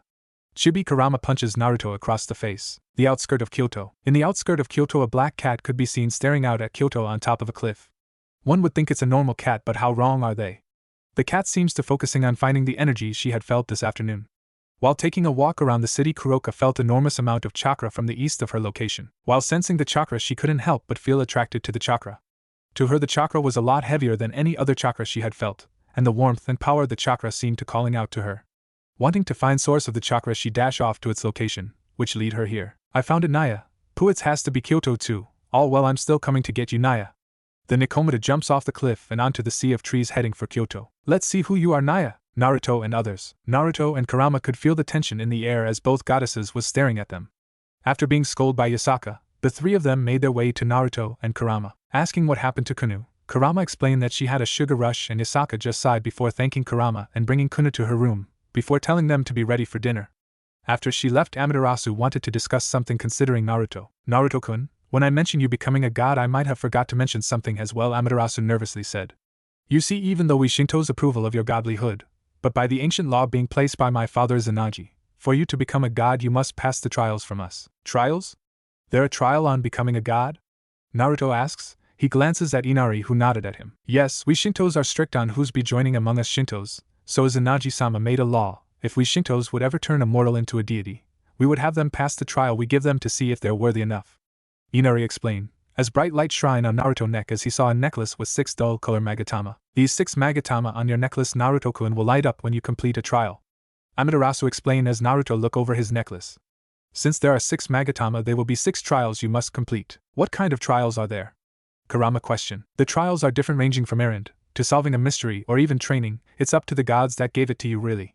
Amaterasu shrugged. "Do you know which gods will give the trials and when?" Naruto asks, and Inari was the one who answered. "Yes, we do, but it's against the rules for your trial. The times are random. Whenever the god feel like it, they will teleport you to their location to start your trial, so be ready at all time." Inari said, getting a nod from Naruto. "It's fine, Naruto-kun, we know you will pass all of them even if the odds are against you. We know you will find a way to pass them." Amaterasu said as both goddesses smiled at him. "I won't let you guys down. I swear I will pass every single one, and I never go back on my word. That is my nindo. My ninja way," Naruto proclaimed with a grin. Amaterasu and Inari blink in surprise before breaking into fit of giggles. "Hey, why you guys laughing?" Naruto asks, but was ignored as both goddesses took hold of his arms. "We know you will pass them, Naruto-kun," Amaterasu whispers in his left ear. "Now you swear on it we have no worries since you never go back on your word," Inari whispers in his right ear. Naruto's face started to heat up as both goddesses was close to his face as his arms are between his. "Their buxom. Cuckoo, good luck, kid." Kurama snicker as his body puff up into smoke. "Damn, oh well, front row ticket for me, cuckoo." Kurama was back inside his seal as he watches his host's misfortune. "Fuck you!" Naruto thought before he heard Yasaka calling for them. Dinner's ready, please come and wash your hands. Yasaka called to them as both Inari and Amaterasu let go of his arms, making Naruto sigh in relief. Thanks God, I'm hungry. Naruto's stomach started to growl as Inari and Amaterasu giggle. Amaterasu snapped her finger in realization as if she remembers something. Oh, right, you have to sign this contract, Naruto-kun. Amaterasu said as an ink and scroll appear in front of him. This contract means you're taking the trials and we Shintos have taken no responsible for your death. Amaterasu giggled though Inari raised an eyebrow. Is that so? Maybe I should No need to read it, just sign it, Naruto-kun. Amaterasu interrupted him as Inari eyed her with suspicion. Naruto just gave her a confused look. But you have to read the contra. Sign it now. Amaterasu glared at Naruto, doesn't want to feel her wrath, as he began to sign his name. After signing his name, the ink disappeared and the scroll moved towards Amaterasu. Thank you, Naruto-kun, can you please head to dinner before us? Amaterasu smiled brightly, making Naruto nodded hesitantly as he makes his way inside. Once inside, Amaterasu looks at the scroll and let out a giggle as trail of blood escaped her nose. I don't remember anything about signing a contract, Amaterasu. It was more of a statement than a question. Amaterasu just gave her a smug smirk before skipping her way inside. We don't, it's a marriage contract for me and Naruto-kun. Hoo. Amaterasu laughs as she began to run inside from an angry Inari. Get back here, bitch! Naruto walked down the streets of Kyoto holding a certain orange book in his hand. Now you must be wondering why Naruto had an Ika book in his hand. The answer was that last night at the dinner table, Amaterasu brought up his financial problem, since only Yukai accept his kind of money. At first Amaterasu suggested on conjuring some money for him, but he quickly denied it, telling them that he will be okay. They hesitated at first, but Naruto showed them Jiraiya famous book series, the Ika series. Amaterasu nodded in agreement, since they knew how famous the Ika series were. Yasaka though was confused, so she grabbed a copy of it and read it, which is how Naruto found himself sitting on his knees while Yasaka scolded him. Though, curiously enough, Naruto never got the book back. While waking up the next morning, Naruto found himself squished between Inari and Amaterasu with their breasts in his face while their bodies were sprawled over his. To make matters worse, they were sleeping in their birthday suit. With a strong will and mental preparation, Naruto was able to prevent another massive nosebleed. Needing to find a publisher for his late godfather's work and make some cash, Naruto used the Kawarimi no Jutsu to switch his body with a pillow. Amaterasu and Inari hugged the pillow closer, though they frowned at the loss of warmth. Leaving the shower, Naruto dressed himself with clothes Yasaka provided for him. Apparently he had to blend into the human society, or he would attract certain attention from different groups. Though he had said he would let them come at him, a few seconds later his body dropped to the ground with a big lump on his head courtesy of Yasaka. Needless to say, he agreed to wear the clothes. His clothes consisted of a black long t-shirt with a red Uzumaki symbol on his back, and he wore his 6 Magatama necklace over his shirt. He still wore his ANBU pants, but he had to replace his sandals with a pair of black sneakers. His headband is now located on his left bandaged arm. It goes without saying, when Naruto hit the street he attracted a lot of attention, especially from the female population. Ugh, I should have asked Hisaka-chan for directions. I think I'm lost and wonder how Kurama is doing. Naruto wondered, since last night Inari asked Kurama to train the next batch of kids for her since they are still new and inexperienced. Surprisingly, Kurama was all too happy to accept her offer. He hasn't heard from him or the other kids since last night though, when Kurama decided to have a nightly train session. Deep in thought he didn't notice a large crowd standing in front of a damaged candy store. Walking past them he heard a meow next to him. Looking around he felt something rub against his leg. Glancing downward he saw a black cat rubbing itself on him, purring away. Hey there little Nico, what you doing here all by yourself? He asked. Bending down he began to scratch its ear, causing it to lean on his touch, purring in pleasure. Do you have an owner to go back to? The cat managed to shake its head, still in bliss by his touch. Is that so? How about to accompany me for a while, Nico-chan? The cat let out a meow. Taking it as a yes, Naruto picked up the cat and put it on top of his head, which made the cat more comfortable. As Naruto began to walk down the street, the cat failed to notice the glint in his cerulean eyes. Inari and Amaterasu. Amaterasu started to feel uncomfortable after losing her heat source, so she began to roll around the bed. Rolling over the pillow that Naruto substituted with, Amaterasu found her heat source once again. Hugging the figure close to her, as she felt the figure hugging her back, Amaterasu had a naughty dream. Amaterasu's dream. Oh Naruto-kun, please take me now, Amaterasu moaned as she started to undress, showing off her exotic figure to Naruto. Oh, I've been waiting for this. Naruto began to undress himself, leaving himself naked to Amaterasu with his holy sword in for power. Let's make love and have many children, he whispered in her eyes as he started to trail kisses down her neck, as Amaterasu began to moan. Please no more. She pushed Naruto down on the bed and got on top of him. Enough foreplay, let's hit the main event. Naruto pushed himself up, giving Amaterasu a passionate kiss. Your wish is my command. Naruto flipped her over and dream end. Amaterasu let out a perverted giggle as a stream of blood trailed down her nose. "Oh, don't be so rough, Naruto-kun," she muttered in her sleep as she hugged the figure tighter. Inari felt someone hugging her. Thinking it was Naruto, Inari began to hug the person back and wrapped her arms around the person's waist. Not taking notice of the slim figure she hugged, Inari entered dreamland. Inari's dream. "Please, master, I'm sorry for breaking the vase." Inari apologized wearing an exotic maid dress, before getting slapped in the face by Naruto. "Do you know how much that cost me? 23 million yen. That's how much it cost." He yelled at the down Inari, who was holding her swollen cheek and holding back her tears. "I think a punishment is needed." Naruto moved over to sit on a chair. "Get over here and bend over my lap," he demanded, prompting Inari to hesitate to get up but still complying as she moved over to him and bent over his lap. "Please, master, I'm sorry," she whimpered as Naruto moved her skirt up, showing her bubbly ass to him. "Of course you are, but you still need a spanking," he said, as he brought his hand down on her ass, making Inari cry in pain and pleasure as Naruto kept repeating his action. Naruto noticed his legs started to get wet and the look on Inari's face was clouded in pleasure. "So Inari-chan is a masochist, huh? Let's see how many spanks it will make you come," he laughed as he resumed spanking her repeatedly. Yes, master, I'm a worthless maid, please punish me more," Inari yelled as Naruto continued to spank her. "Master, I'm close, I am CC coming." Inari moaned in pleasure as her naked body turned cherry red. Dream end. Inari moaned in her sleep as her face was flustered from her dream. "Oh master, please let this worthless maid pleasure you." She giggled as her hand traced down from the person's waist to their crotch area.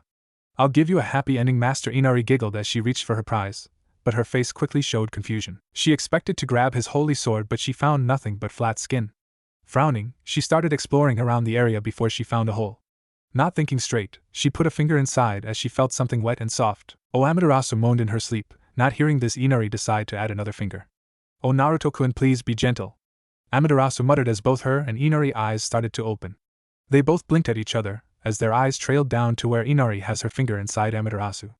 Their eyes then went back to looking at each other. This is why I didn't feel Naruto-kun penis, because you are not Naruto-kun, haha humph." Inari got hit in the face by a pillow and before she could do anything Amaterasu tackled her off the bed. "Why, you violated me. Only Naruto-kun can do that," Amaterasu yelled as both she and Inari wrestled around on the floor naked. Outside in the backyard, Kunu and Yasaka are in the backyard where Kunu was training her fox fire. While training, the both of them heard screaming and muffling sounds inside, and Yasaka could only sigh at what she knew were the two goddesses fighting. "Kasama, what's going on?" Kunu paused her training, looking at her mother. Kasama, where you going with that frying pan?" Kunu asked again as she saw Yasaka make her way inside the house. "Nothing, honey, just resume your training, mommy will be back in a few," Yasaka said as Kunu nodded her head and resumed her training as Yasaka went inside. A few minutes later, while Kunu was still training, she heard her mother shouting in two bam sounds followed by two thumps. Shrugging her shoulders, she continued her training. Naruto and the Nico. Naruto found himself at a park with a large lake in the middle. The Nico that Naruto found was relaxing on top of his head while he continued to walk through the park. "This place is very peaceful, not a lot of people around, guess they don't appreciate nature anymore," Naruto thought as he looked around the park. The park itself was beautiful. Cherry blossom trees surrounded the area as their petals danced in the wind.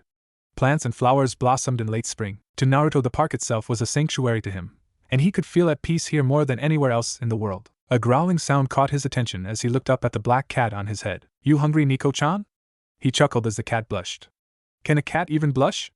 Shaking his head, Naruto walked to a bridge that looked like the bridge where Team 7 would always met, and sat down on the railing as the cat sat next to him. "Well, let's catch some fish, shall we?" he asked as he pulled up his sleeve, showing a seal on his wrist before a plume of smoke appeared, showing Naruto holding ninja wires.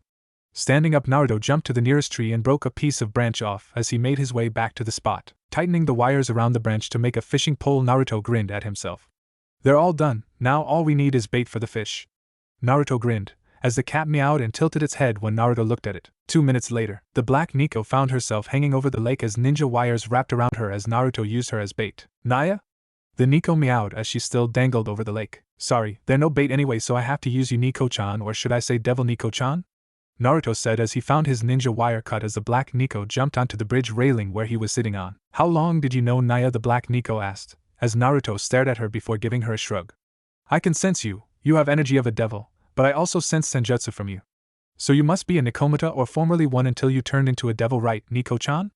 Naruto asked. "Wow, you're good, Naya, though I wasn't a Nikomata, but a Nekishu, we're the strongest among our species. There were 2 of us left until we were both turned into devils." Naya the cat started to glow as it began to take the form of a human. When the light died down, Naruto saw a young woman with a voluptuous figure, long black hair with split bangs and hazel eyes with cat-like pupils, and on top of her head were a pair of black cat ears. Her attire consisted of a black kimono, yellow obi, a set of golden beads, and an ornately detailed headband. The kimono featured a red interior and it opened at her shoulders, showing her large, and Naruto noticed behind her was 2 black tails. Naruto cursed himself. Why does every woman I meet have to be sexy and beautiful? Damn them, I need to train to control my libido. Like what you see, Naya? She asked as she made her way to Naruto while she swayed her hips. Naruto's eyes started to follow her hips as if he was caught in a genjutsu. I take that as a yes, Naya, the woman giggled as she wrapped her hand around his neck. Snapping back to his senses, Naruto now stared at a pair of hazel-slit eyes. Yo, he awkwardly said, as she started to lean in closer, as he started to lean back. Who are you and can you get off of me please? I don't know, it isn't very polite to ask for someone's name until you gave your first, and I don't want to, your chakra feel warm and cozy. She just snuggled closer to his neck and Naruto heard her purring. Wanting answers, Naruto substituted himself with a tree log. Blinking several times, she looked at the log she was hugging and at Naruto who was standing the opposite end of the bridge. How you do that, Naya? The woman asked, tossing the tree log away as she crossed her arm under her, making them appear several times bigger. A ninja will never reveal their secrets. Though we do shout our attack though. Don't know why Naruto muttered the last part, getting Kuroka to giggle as she heard him with her enhanced hearing. You're funny, Naya, it's the more reason I'll make you mine. She winked at Naruto, causing him to blush. Shaking his head, Naruto glared at her. I say it again, who are you? He demanded. Like I said, it isn't very polite when a gentleman asks for a lady name without giving his first. She playfully scolded Naruto with a pout and wiggle of her finger in a no-no fashion. Sorry, to break it to you, but I'm not gentleman, I'm just your everyday shinobi. Naruto grinned as his grin was matched with one of her own. Oicha shinobi, I like my man tough and rough. Naya, okay, my name is Kuroka, no surname. Kuroka introduced herself as Naruto nodded his head. I'm Naruto Uzumaki, the most badass ninja in the world. Naruto introduced himself with a grin as Kuroka just giggled. Now tell me, what is your reason being here or any case with me? Since you're a devil and all, you must have a master to go to, right? Naruto asked, getting Kuroka to shake her head. Nope, I killed my master a long time ago. I'm what you call a stray devil, Naya, I'm a wanted SS rank criminal. She said as Naruto narrowed his eyes. SS rank criminal? So basically she is tougher than members of the Akatsuki. She killed her master? For what reason? Naruto though wouldn't judge her until he knew the truth. Why did you kill your master? Naruto asked, and Kuroka just blinked before laughing a bit. That's for another time, Naya, but if you want to get to know me better we could go to a hotel and… Fine, I understand. Another question, what are you doing here? I'm here to see you, Naya, Kuroka said as Naruto's eyes narrowed again. Me, what do you want with me? He asked. That's a secret, Naya, Kuroka teased as Naruto stood in place. He doesn't know if she was dangerous nor her intentions with him. But if you want to know, then you have to beat me first, Naya. Beat you? Then you came here to fight? Naruto raised a single eyebrow, as Kuroka just shook her head. Nope, I came here for some personal reason, and I came here to test you, Naya. We're going to play a game tag, she announced. Naruto just blinked olishly. A game of tag, that's it? Naruto asked as Kuroka nodded her head. Yep, all you gotta do is take my headband off and you win, Kuroka said. Naruto nodded as she continued. But it's same for me also, if I manage to grab your headband you'll be coming back with me, Naya. Kuroka gave him a seductive smile, making him shiver. Do you accept? Taking the time to think it over, if he wanted answers from Kuroka, he would have to play along with her game of tag. But if he lost, he'd have to follow her wherever she came from. But it might give him so chance to see who she was working for, and it might be connected to the threat in the future. So it's basically a win-win situation for him. Fine, I accept the match, Nico-chan. When do we start? He asked as Kuroka just stood there and gave him a smile. She didn't move at all, and that made it strange for Naruto, as he noticed something was off around him. The atmosphere felt different. It feels like he's in a genjutsu? Pouring chakra in his hands, Naruto clapped his hands, sending a chakra pulse around the surround area. The result was expected as Naruto saw the sky and surrounding area shatter, and just in time too, since he saw Kuroka was right in front of him with her hand stretched out for his headband located in his left arm. Thinking fast, Naruto twisted his body around, as Kuroka's body began to pass him. Watching in slow motion as her body begins to pass him, Naruto reached out for her headband.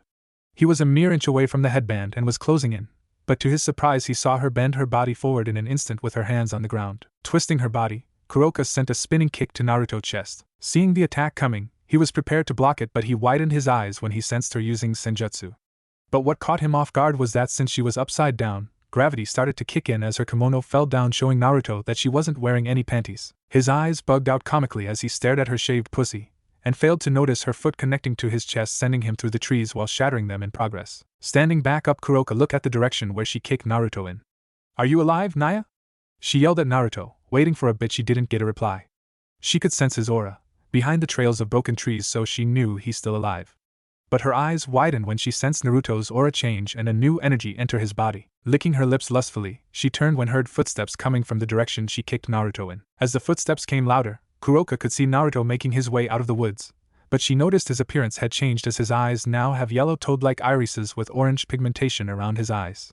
Also, his body was covered in senjutsu energy. I was right, Naya, you can use senjutsu.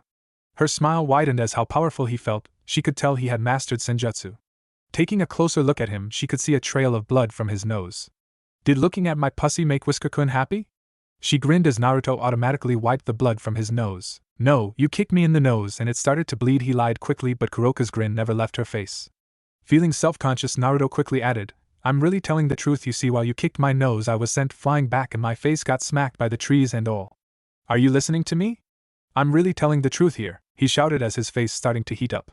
But Kuroka was still grinning. Whisker-kun is eki. Kuroka teased, making Naruto blush harder. Your whole body is eki. Naruto snapped back, and why aren't you wearing any panties? Because they're uncomfortable, Naya. Does Foxy-kun want to do eki stuff with me? She teased as she slowly lifted up her kimono, but Naruto disappeared and reappeared behind her, holding her hands down as she let her kimono go. Go, woman, my heart couldn't take much more of your teasing, Naruto said as he was wrapped his arms around her so he could hold down her hands. Oh, Foxy-kun, I never knew you were so bold. She teased as she started to grind her bubbly ass against his crotch area. Naruto cursed himself again. Why oh why do I always meet sexy women who like to tease me? But the game is still on, so catch if you can, Naya. She quickly turned around and grabbed his crotch with one hand before giving him a peck on the lips. Before Naruto could even say anything, she disappeared from view as her voice echoed through the air. Naya, I caught a big one. Taking a deep breath, Naruto tried to calm himself down from all the teasing he was receiving. Keeping himself calm and collective despite a red face, Naruto looked at the direction where Kuroka's aura was located. You can run, but you can't hide, Nico-chan, because the big bad fox is coming to get you. He grinned as he disappeared from view, missing Kurama lead 4 small kits through the park. Back in Yasaka Shrine, Amaterasu and Inari were currently watching Yasaka train Kunu in the backyard. After the whole morning incident, Amaterasu and Inari both sported a new lump on their heads as Yasaka scolded them once again. After having lunch, Amaterasu and Inari started watching the mother and daughter duo train in silence. The silence was broken though, when Inari brought up some important information. Amaterasu, I think it's good time to mention this, Inari said. Sensing the seriousness in Inari's voice, Amaterasu nodded for her to continue. One of my kitsunes delivers me a scroll from Naruto, and you wouldn't guess what was inside, Inari said as Amaterasu looked at her curiously. What was inside the scroll? She asked. It was an oni, but not just any kind of oni, but a Delta-class oni, Inari replied, getting a look of surprise from Amaterasu. TCH, so someone managed to open the demon gate?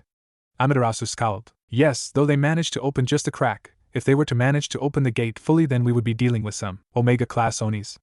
Amaterasu finished as a frown plastered itself on her beautiful face.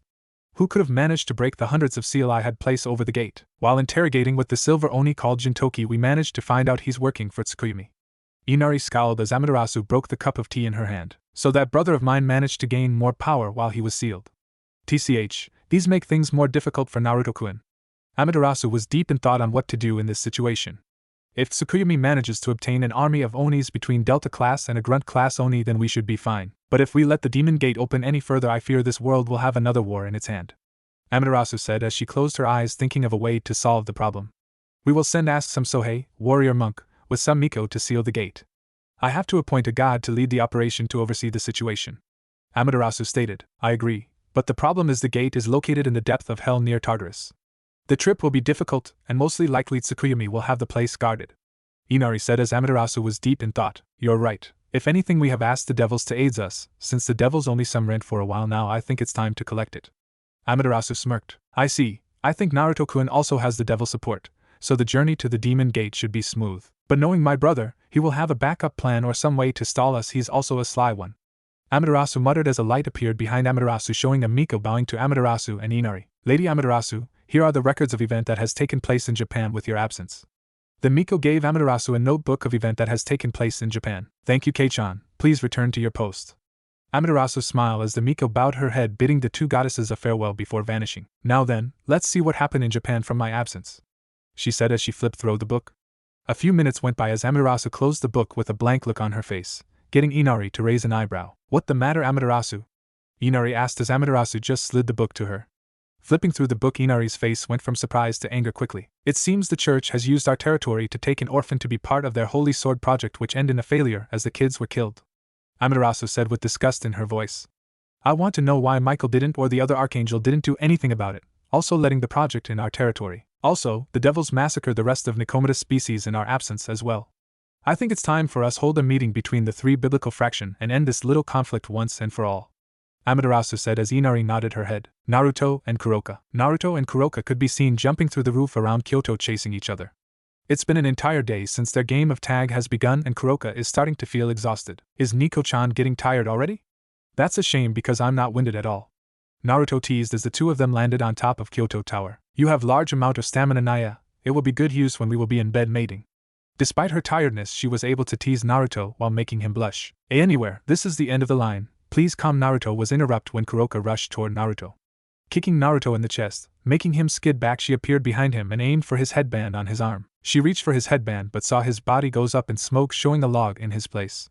Letting go of the log, she tries to sense Naruto. Pinpointing the location where Naruto was, she jumped in the air as Naruto burst through the ground underneath her. Nice try, Naya, but no one can sneak past me. She smirked, but it was soon replaced by confusion as Naruto smirked as well. But before she could ask why, her senses started to kick in as someone was behind her. She tried to avoid the person but failed to as the person hugged tightly onto her as Kuroka found her headband missing on her head. Got you, Nico-chan. Looking behind her, Kuroka saw another Naruto smirking at her. Looking down at the other Naruto, she saw him go up in a burst of smoke. That's my shadow clone. Haha, they are a copy of myself but weaker. Naruto explained as the both of them landed on the roof. Oh, so can we use them if we're doing a gangbang, Naya? Kuroka asked, getting Naruto to shake his head with a light blush. He was beginning to get used to the teasing by Kuroka now, but not entirely. So, it's my win, so tell me what your reason on being here? Naruto demanded as Kuroka just tiptoed up to his face and whispered in his ear. I came here to find you, Naya. Since my species is becoming as extinct with only me and my sister being the only survivors, I want to repopulate my species with strong children. Naya, she whispered before backing off him. Since I felt your chakra yesterday, I became addicted to your warmth, aura, and the power you displayed across Japan or the world. I decided that you will become my mate, she announced as Naruto choked on his spit. And mate? Naruto stuttered out as Kuroka nodded. Yep, you're going to help me repopulate my kind, Foxy-kun. Kuroka teased before she and Naruto sensed large amount of Yukai coming to their location. Oops, gotta go, Fox-kun. Next time I see you it will hot sweaty sex, Naya, she said as she disappeared from his sight. Great, I have to deal with more teasing. Naruto cried anime tears as he descended down to the alleyway below.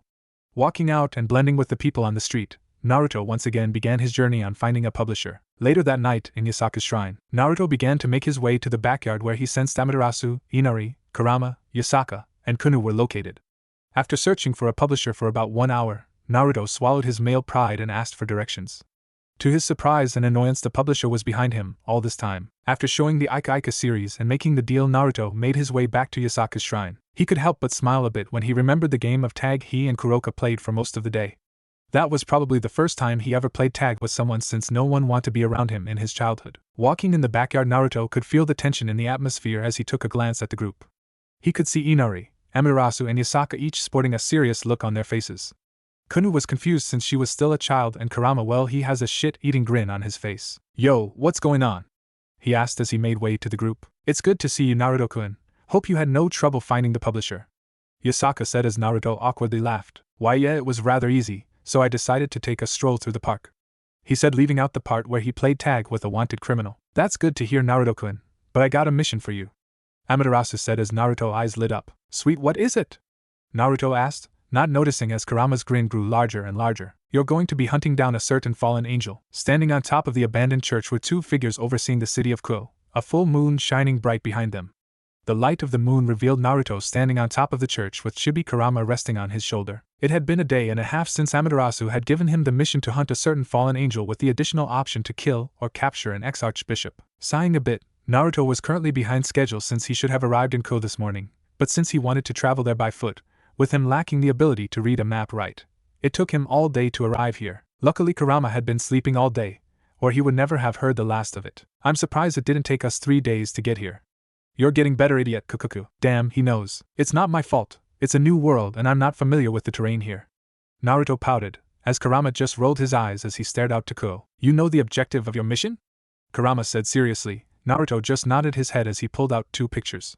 Looking at the pictures, Naruto couldn't prevent the scowl appearing on his face. On one of the pictures showed a short, bespectacled elderly man with gray hair and a mustache wearing a priest outfit. His name is Valper Galilei, former archbishop and the person in charge of Human Experiment Holy Sword Project and subsequent massacre of the orphans who he used in the experiments. The second picture showed a fallen angel with long black hair with pointy ears. He had 5 pairs of black wings on his back as he wore a black robe. His name was Kokubile. Going by the information Amaterasu provided for him, Naruto knew he was very arrogant with his power, and he was a well-known warmonger. Naruto growled when he looked at the 2 pictures as his hand crunched the pictures. These 2 were part of the reason why this world could not achieve peace. One of them liked to experiment on children, and the other wanted another war. These 2 greatly reminded him of Orochimaru and Madara. The world doesn't need more people like them, causing pain and suffering when they are left alone to act as they please. The fat one will be easy to capture, but that fallen angel will put up a fight. Kurama commented as he glanced at the pictures. Yeah, you're right, but that doesn't matter. Kokubile wants another war, and we both know what wars are like. Pain, suffering, sadness and vengeance, these are the emotions people go through in war. The cycle of hatred will continue generation through generation and peace become further out of our grasp. This is the reason they must be dealt with, Naruto wisely said, trying to locate a certain someone. True, so how are we going to do this? Amaterasu said this city is the place that Kokubile should arrive. What are we supposed to do until he comes and where are you going to stay? Kurama asked. Thinking about it, Naruto doesn't have an answer yet. The Ika book series won't be published until next month, so his finances were still in a tight spot. Snapping his fingers, Naruto remembered Amaterasu saying there was a Shinto shrine in the area, so he could live in the shrine for the time being. But if he remembered correctly, this territory is rented by devils, and not just any devils but Surzeka's little sister and his first friend in this world. I can ask Surzex, although I don't need to since Japan is the Shinto territory and the devils are renting this certain area. But I think it would be better if we asked first and informed Surzek about the situation since it involves his sister. Naruto said as Kurama just gave him a shrug. Fine, I don't mind, I'll be going back into the seal. My body is starting to crumble. As Kurama said this, his body started to crumble as a side effect of staying out of the seal for too long. In puff of smoke, Kurama disappeared and reappeared inside the seal. Wake me up when we're fighting, Kurama said before laying down for a nap. Sighing, Naruto stretched his left arm above him, showing his bandaged hand. Channeling some chakra to his hand, a golden symbol appeared on the back of his palm. The symbol design was a sun-like mark in the middle with 6 magatama surrounding it as it glowed brightly. The symbol belonged to Amaterasu as proof that he was a Shinto champion. He also received her blessing, but he doesn't know what he got. Thinking back, he remembered when he was about to head out for his mission. Flashback. In the outskirts of Kyoto, Amaterasu and Inari were seeing Naruto off for his mission. Yasaka couldn't see him off since she had a meeting to attend as the leader of the Ukai faction. But she did give him a goodbye kiss, much to Amaterasu's displeasure. Kunu was a difficult problem at the moment, to say at least, as she was clinging to his leg while crying about not leaving. But with much promising from both him and Kurama about playing and going out for ramen when they meet up again, Kunu let go of his leg, but not before giving Kurama a tight hug which squished the almighty Kyuubi. Well, I'm off, I'll see you guys when I get back, Naruto said as he was prepared to take off, but Amaterasu's voice stopped him. Wait, Naruto-kun, come here for a second. Amaterasu gestured Naruto to come closer to hear, which he did. Walking up to Amaterasu, she grabbed his left hand and hovered her hand over his. A few seconds later, a magic circle started to appear on the back of his palm, showing him a symbol. This is my symbol. This is the proof that you're our champion and our representative, she said, surprising Naruto. Wow, thanks I guess, but you sure it's okay for me to represent the Shinto fraction? It's kind of a big deal, Naruto said as Inari hugged him from behind, pushing her to his back. This action would normally make Naruto blush crimson and faint from the loss of blood, but after dealing with the 2 goddesses sleeping in his bed twice while naked and Kuroka feeling him up, he started to get used to it. It's fine, we trust you and we know that you will do the right thing, Inari said as she leaned closer to his ear and whispered, we're counting on you, Naruto-kun. She licked his ear, which caused him to shiver and Amaterasu to glare at her. Why, yeah, you can count on me, he stuttered. He may be used to light teasing and naked bodies, but things like that still made him blush and stutter. Clearing her throat, Amaterasu started to speak again.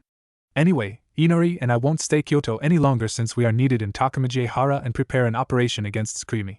So to keep in touch, the seal also acts as a cell phone, so we could speak anytime, or we could have phone sex, Amaterasu teased as she winked at Naruto. Shaking his head, Naruto got Inari to let go of him. Well, I'd better be going then. I'll see you guys. He was interrupted when Inari jumped on Naruto, wrapping her legs around his waist, making him grab her ass to support her as the both of them started to make out. The makeout session took a while, but the 2 eventually pulled apart for some air. Wow, that was amazing, Naruto said, a little dazed from the makeout session as Inari giggled. Yep, so let do it. Inari found herself pulled back as she landed on her butt. Looking up, she saw Amaterasu jump on Naruto as she started to make out with him this time. Though this session lasted longer, and Naruto's body started to glow bright golden before dying down. What happened? Naruto asked as he finally got some air. He felt something funny with his body when he was kissing Amaterasu. I gave you my blessing, Naruto-kun, she winked at him as she walked back to Inari. So what did I get from your blessing? That's a series CD, she teased, wiggling her finger, getting Naruto to sigh. Flashback end. Sighing at the memories, Naruto finally found the person he was looking for before he headed to talk to Surzex. Cracking his neck, Naruto disappeared from the church and headed toward his target, Azazel's apartment. Azazel just got back from fishing with his devil friend Issei. All of his effort he put on getting close to Issei was to see how he had been progressing with his scared gear. He lived in this apartment in Japan mainly to get close to Issei, even risking his neck against the Shinto fraction, though he wasn't that worried since it had been years since they checked on this area. He would be lying if staying in Kyoto to observe Issei's boosted gear was the only reason though, as the second reason was to keep tabs on Kokabile. That damn guy had been leaving his post and trying to start another war. Azazel himself had no interest in war since his focus was on researching scared gears. Walking inside his apartment, he failed to sense a person sitting on his couch as he made his way to get some beer. Hey, can you get me something too? A voice called out as Azazel didn't pay too much to it. Sure, what you want? I got whiskey, beer, and water. He answered back. Water please. Nodding in response, Azazel poured a glass of water and himself some whiskey as well. He strolled to the living room where the TV was on and Dragon Ball was playing. He handed a glass of water to the blonde-haired kid. Thanks. Don't mention it, Azazel replied, taking a seat on the other couch as the both watched the anime. A few minutes passed as the two watched the anime, and Azazel finally realized it. There a blonde-haired kid with 6 whiskers marks on his face sitting on his couch. He didn't even sense the kid. He could tell the kid was a human, but for him to completely hide his presence, he knew this kid wasn't normal. Preparing to attack the kid, he stopped himself when he realized the kid wasn't a threat. Since he didn't attack him yet, or show any sign of hostility, Azazel shrugged his shoulder and relaxed back on his couch. I'm surprised you didn't attack me, Naruto said as Azazel let out hearty laughter. I didn't sense any hostility from you or your presence. How did you completely hide your presence? You're not a normal human, are you? Azazel smirked as Naruto returned it with his own. You're right, Azazel, Governor General of the Fallen Angels, Naruto said, getting a raised eyebrow from Azazel. My name is Naruto Uzumaki, and I have some questions for you, Naruto said as he lifted up his left hand and channeled his chakra, showing Amaterasu's symbol, getting Azazel to gulp nervously. I'm also a champion of the Shintos and their representative. I see, haha. To be young and hold great title you must be strong, huh? Azazel smirked. Meh, who knows? Naruto just shrugged. Anyway, I'm here to ask some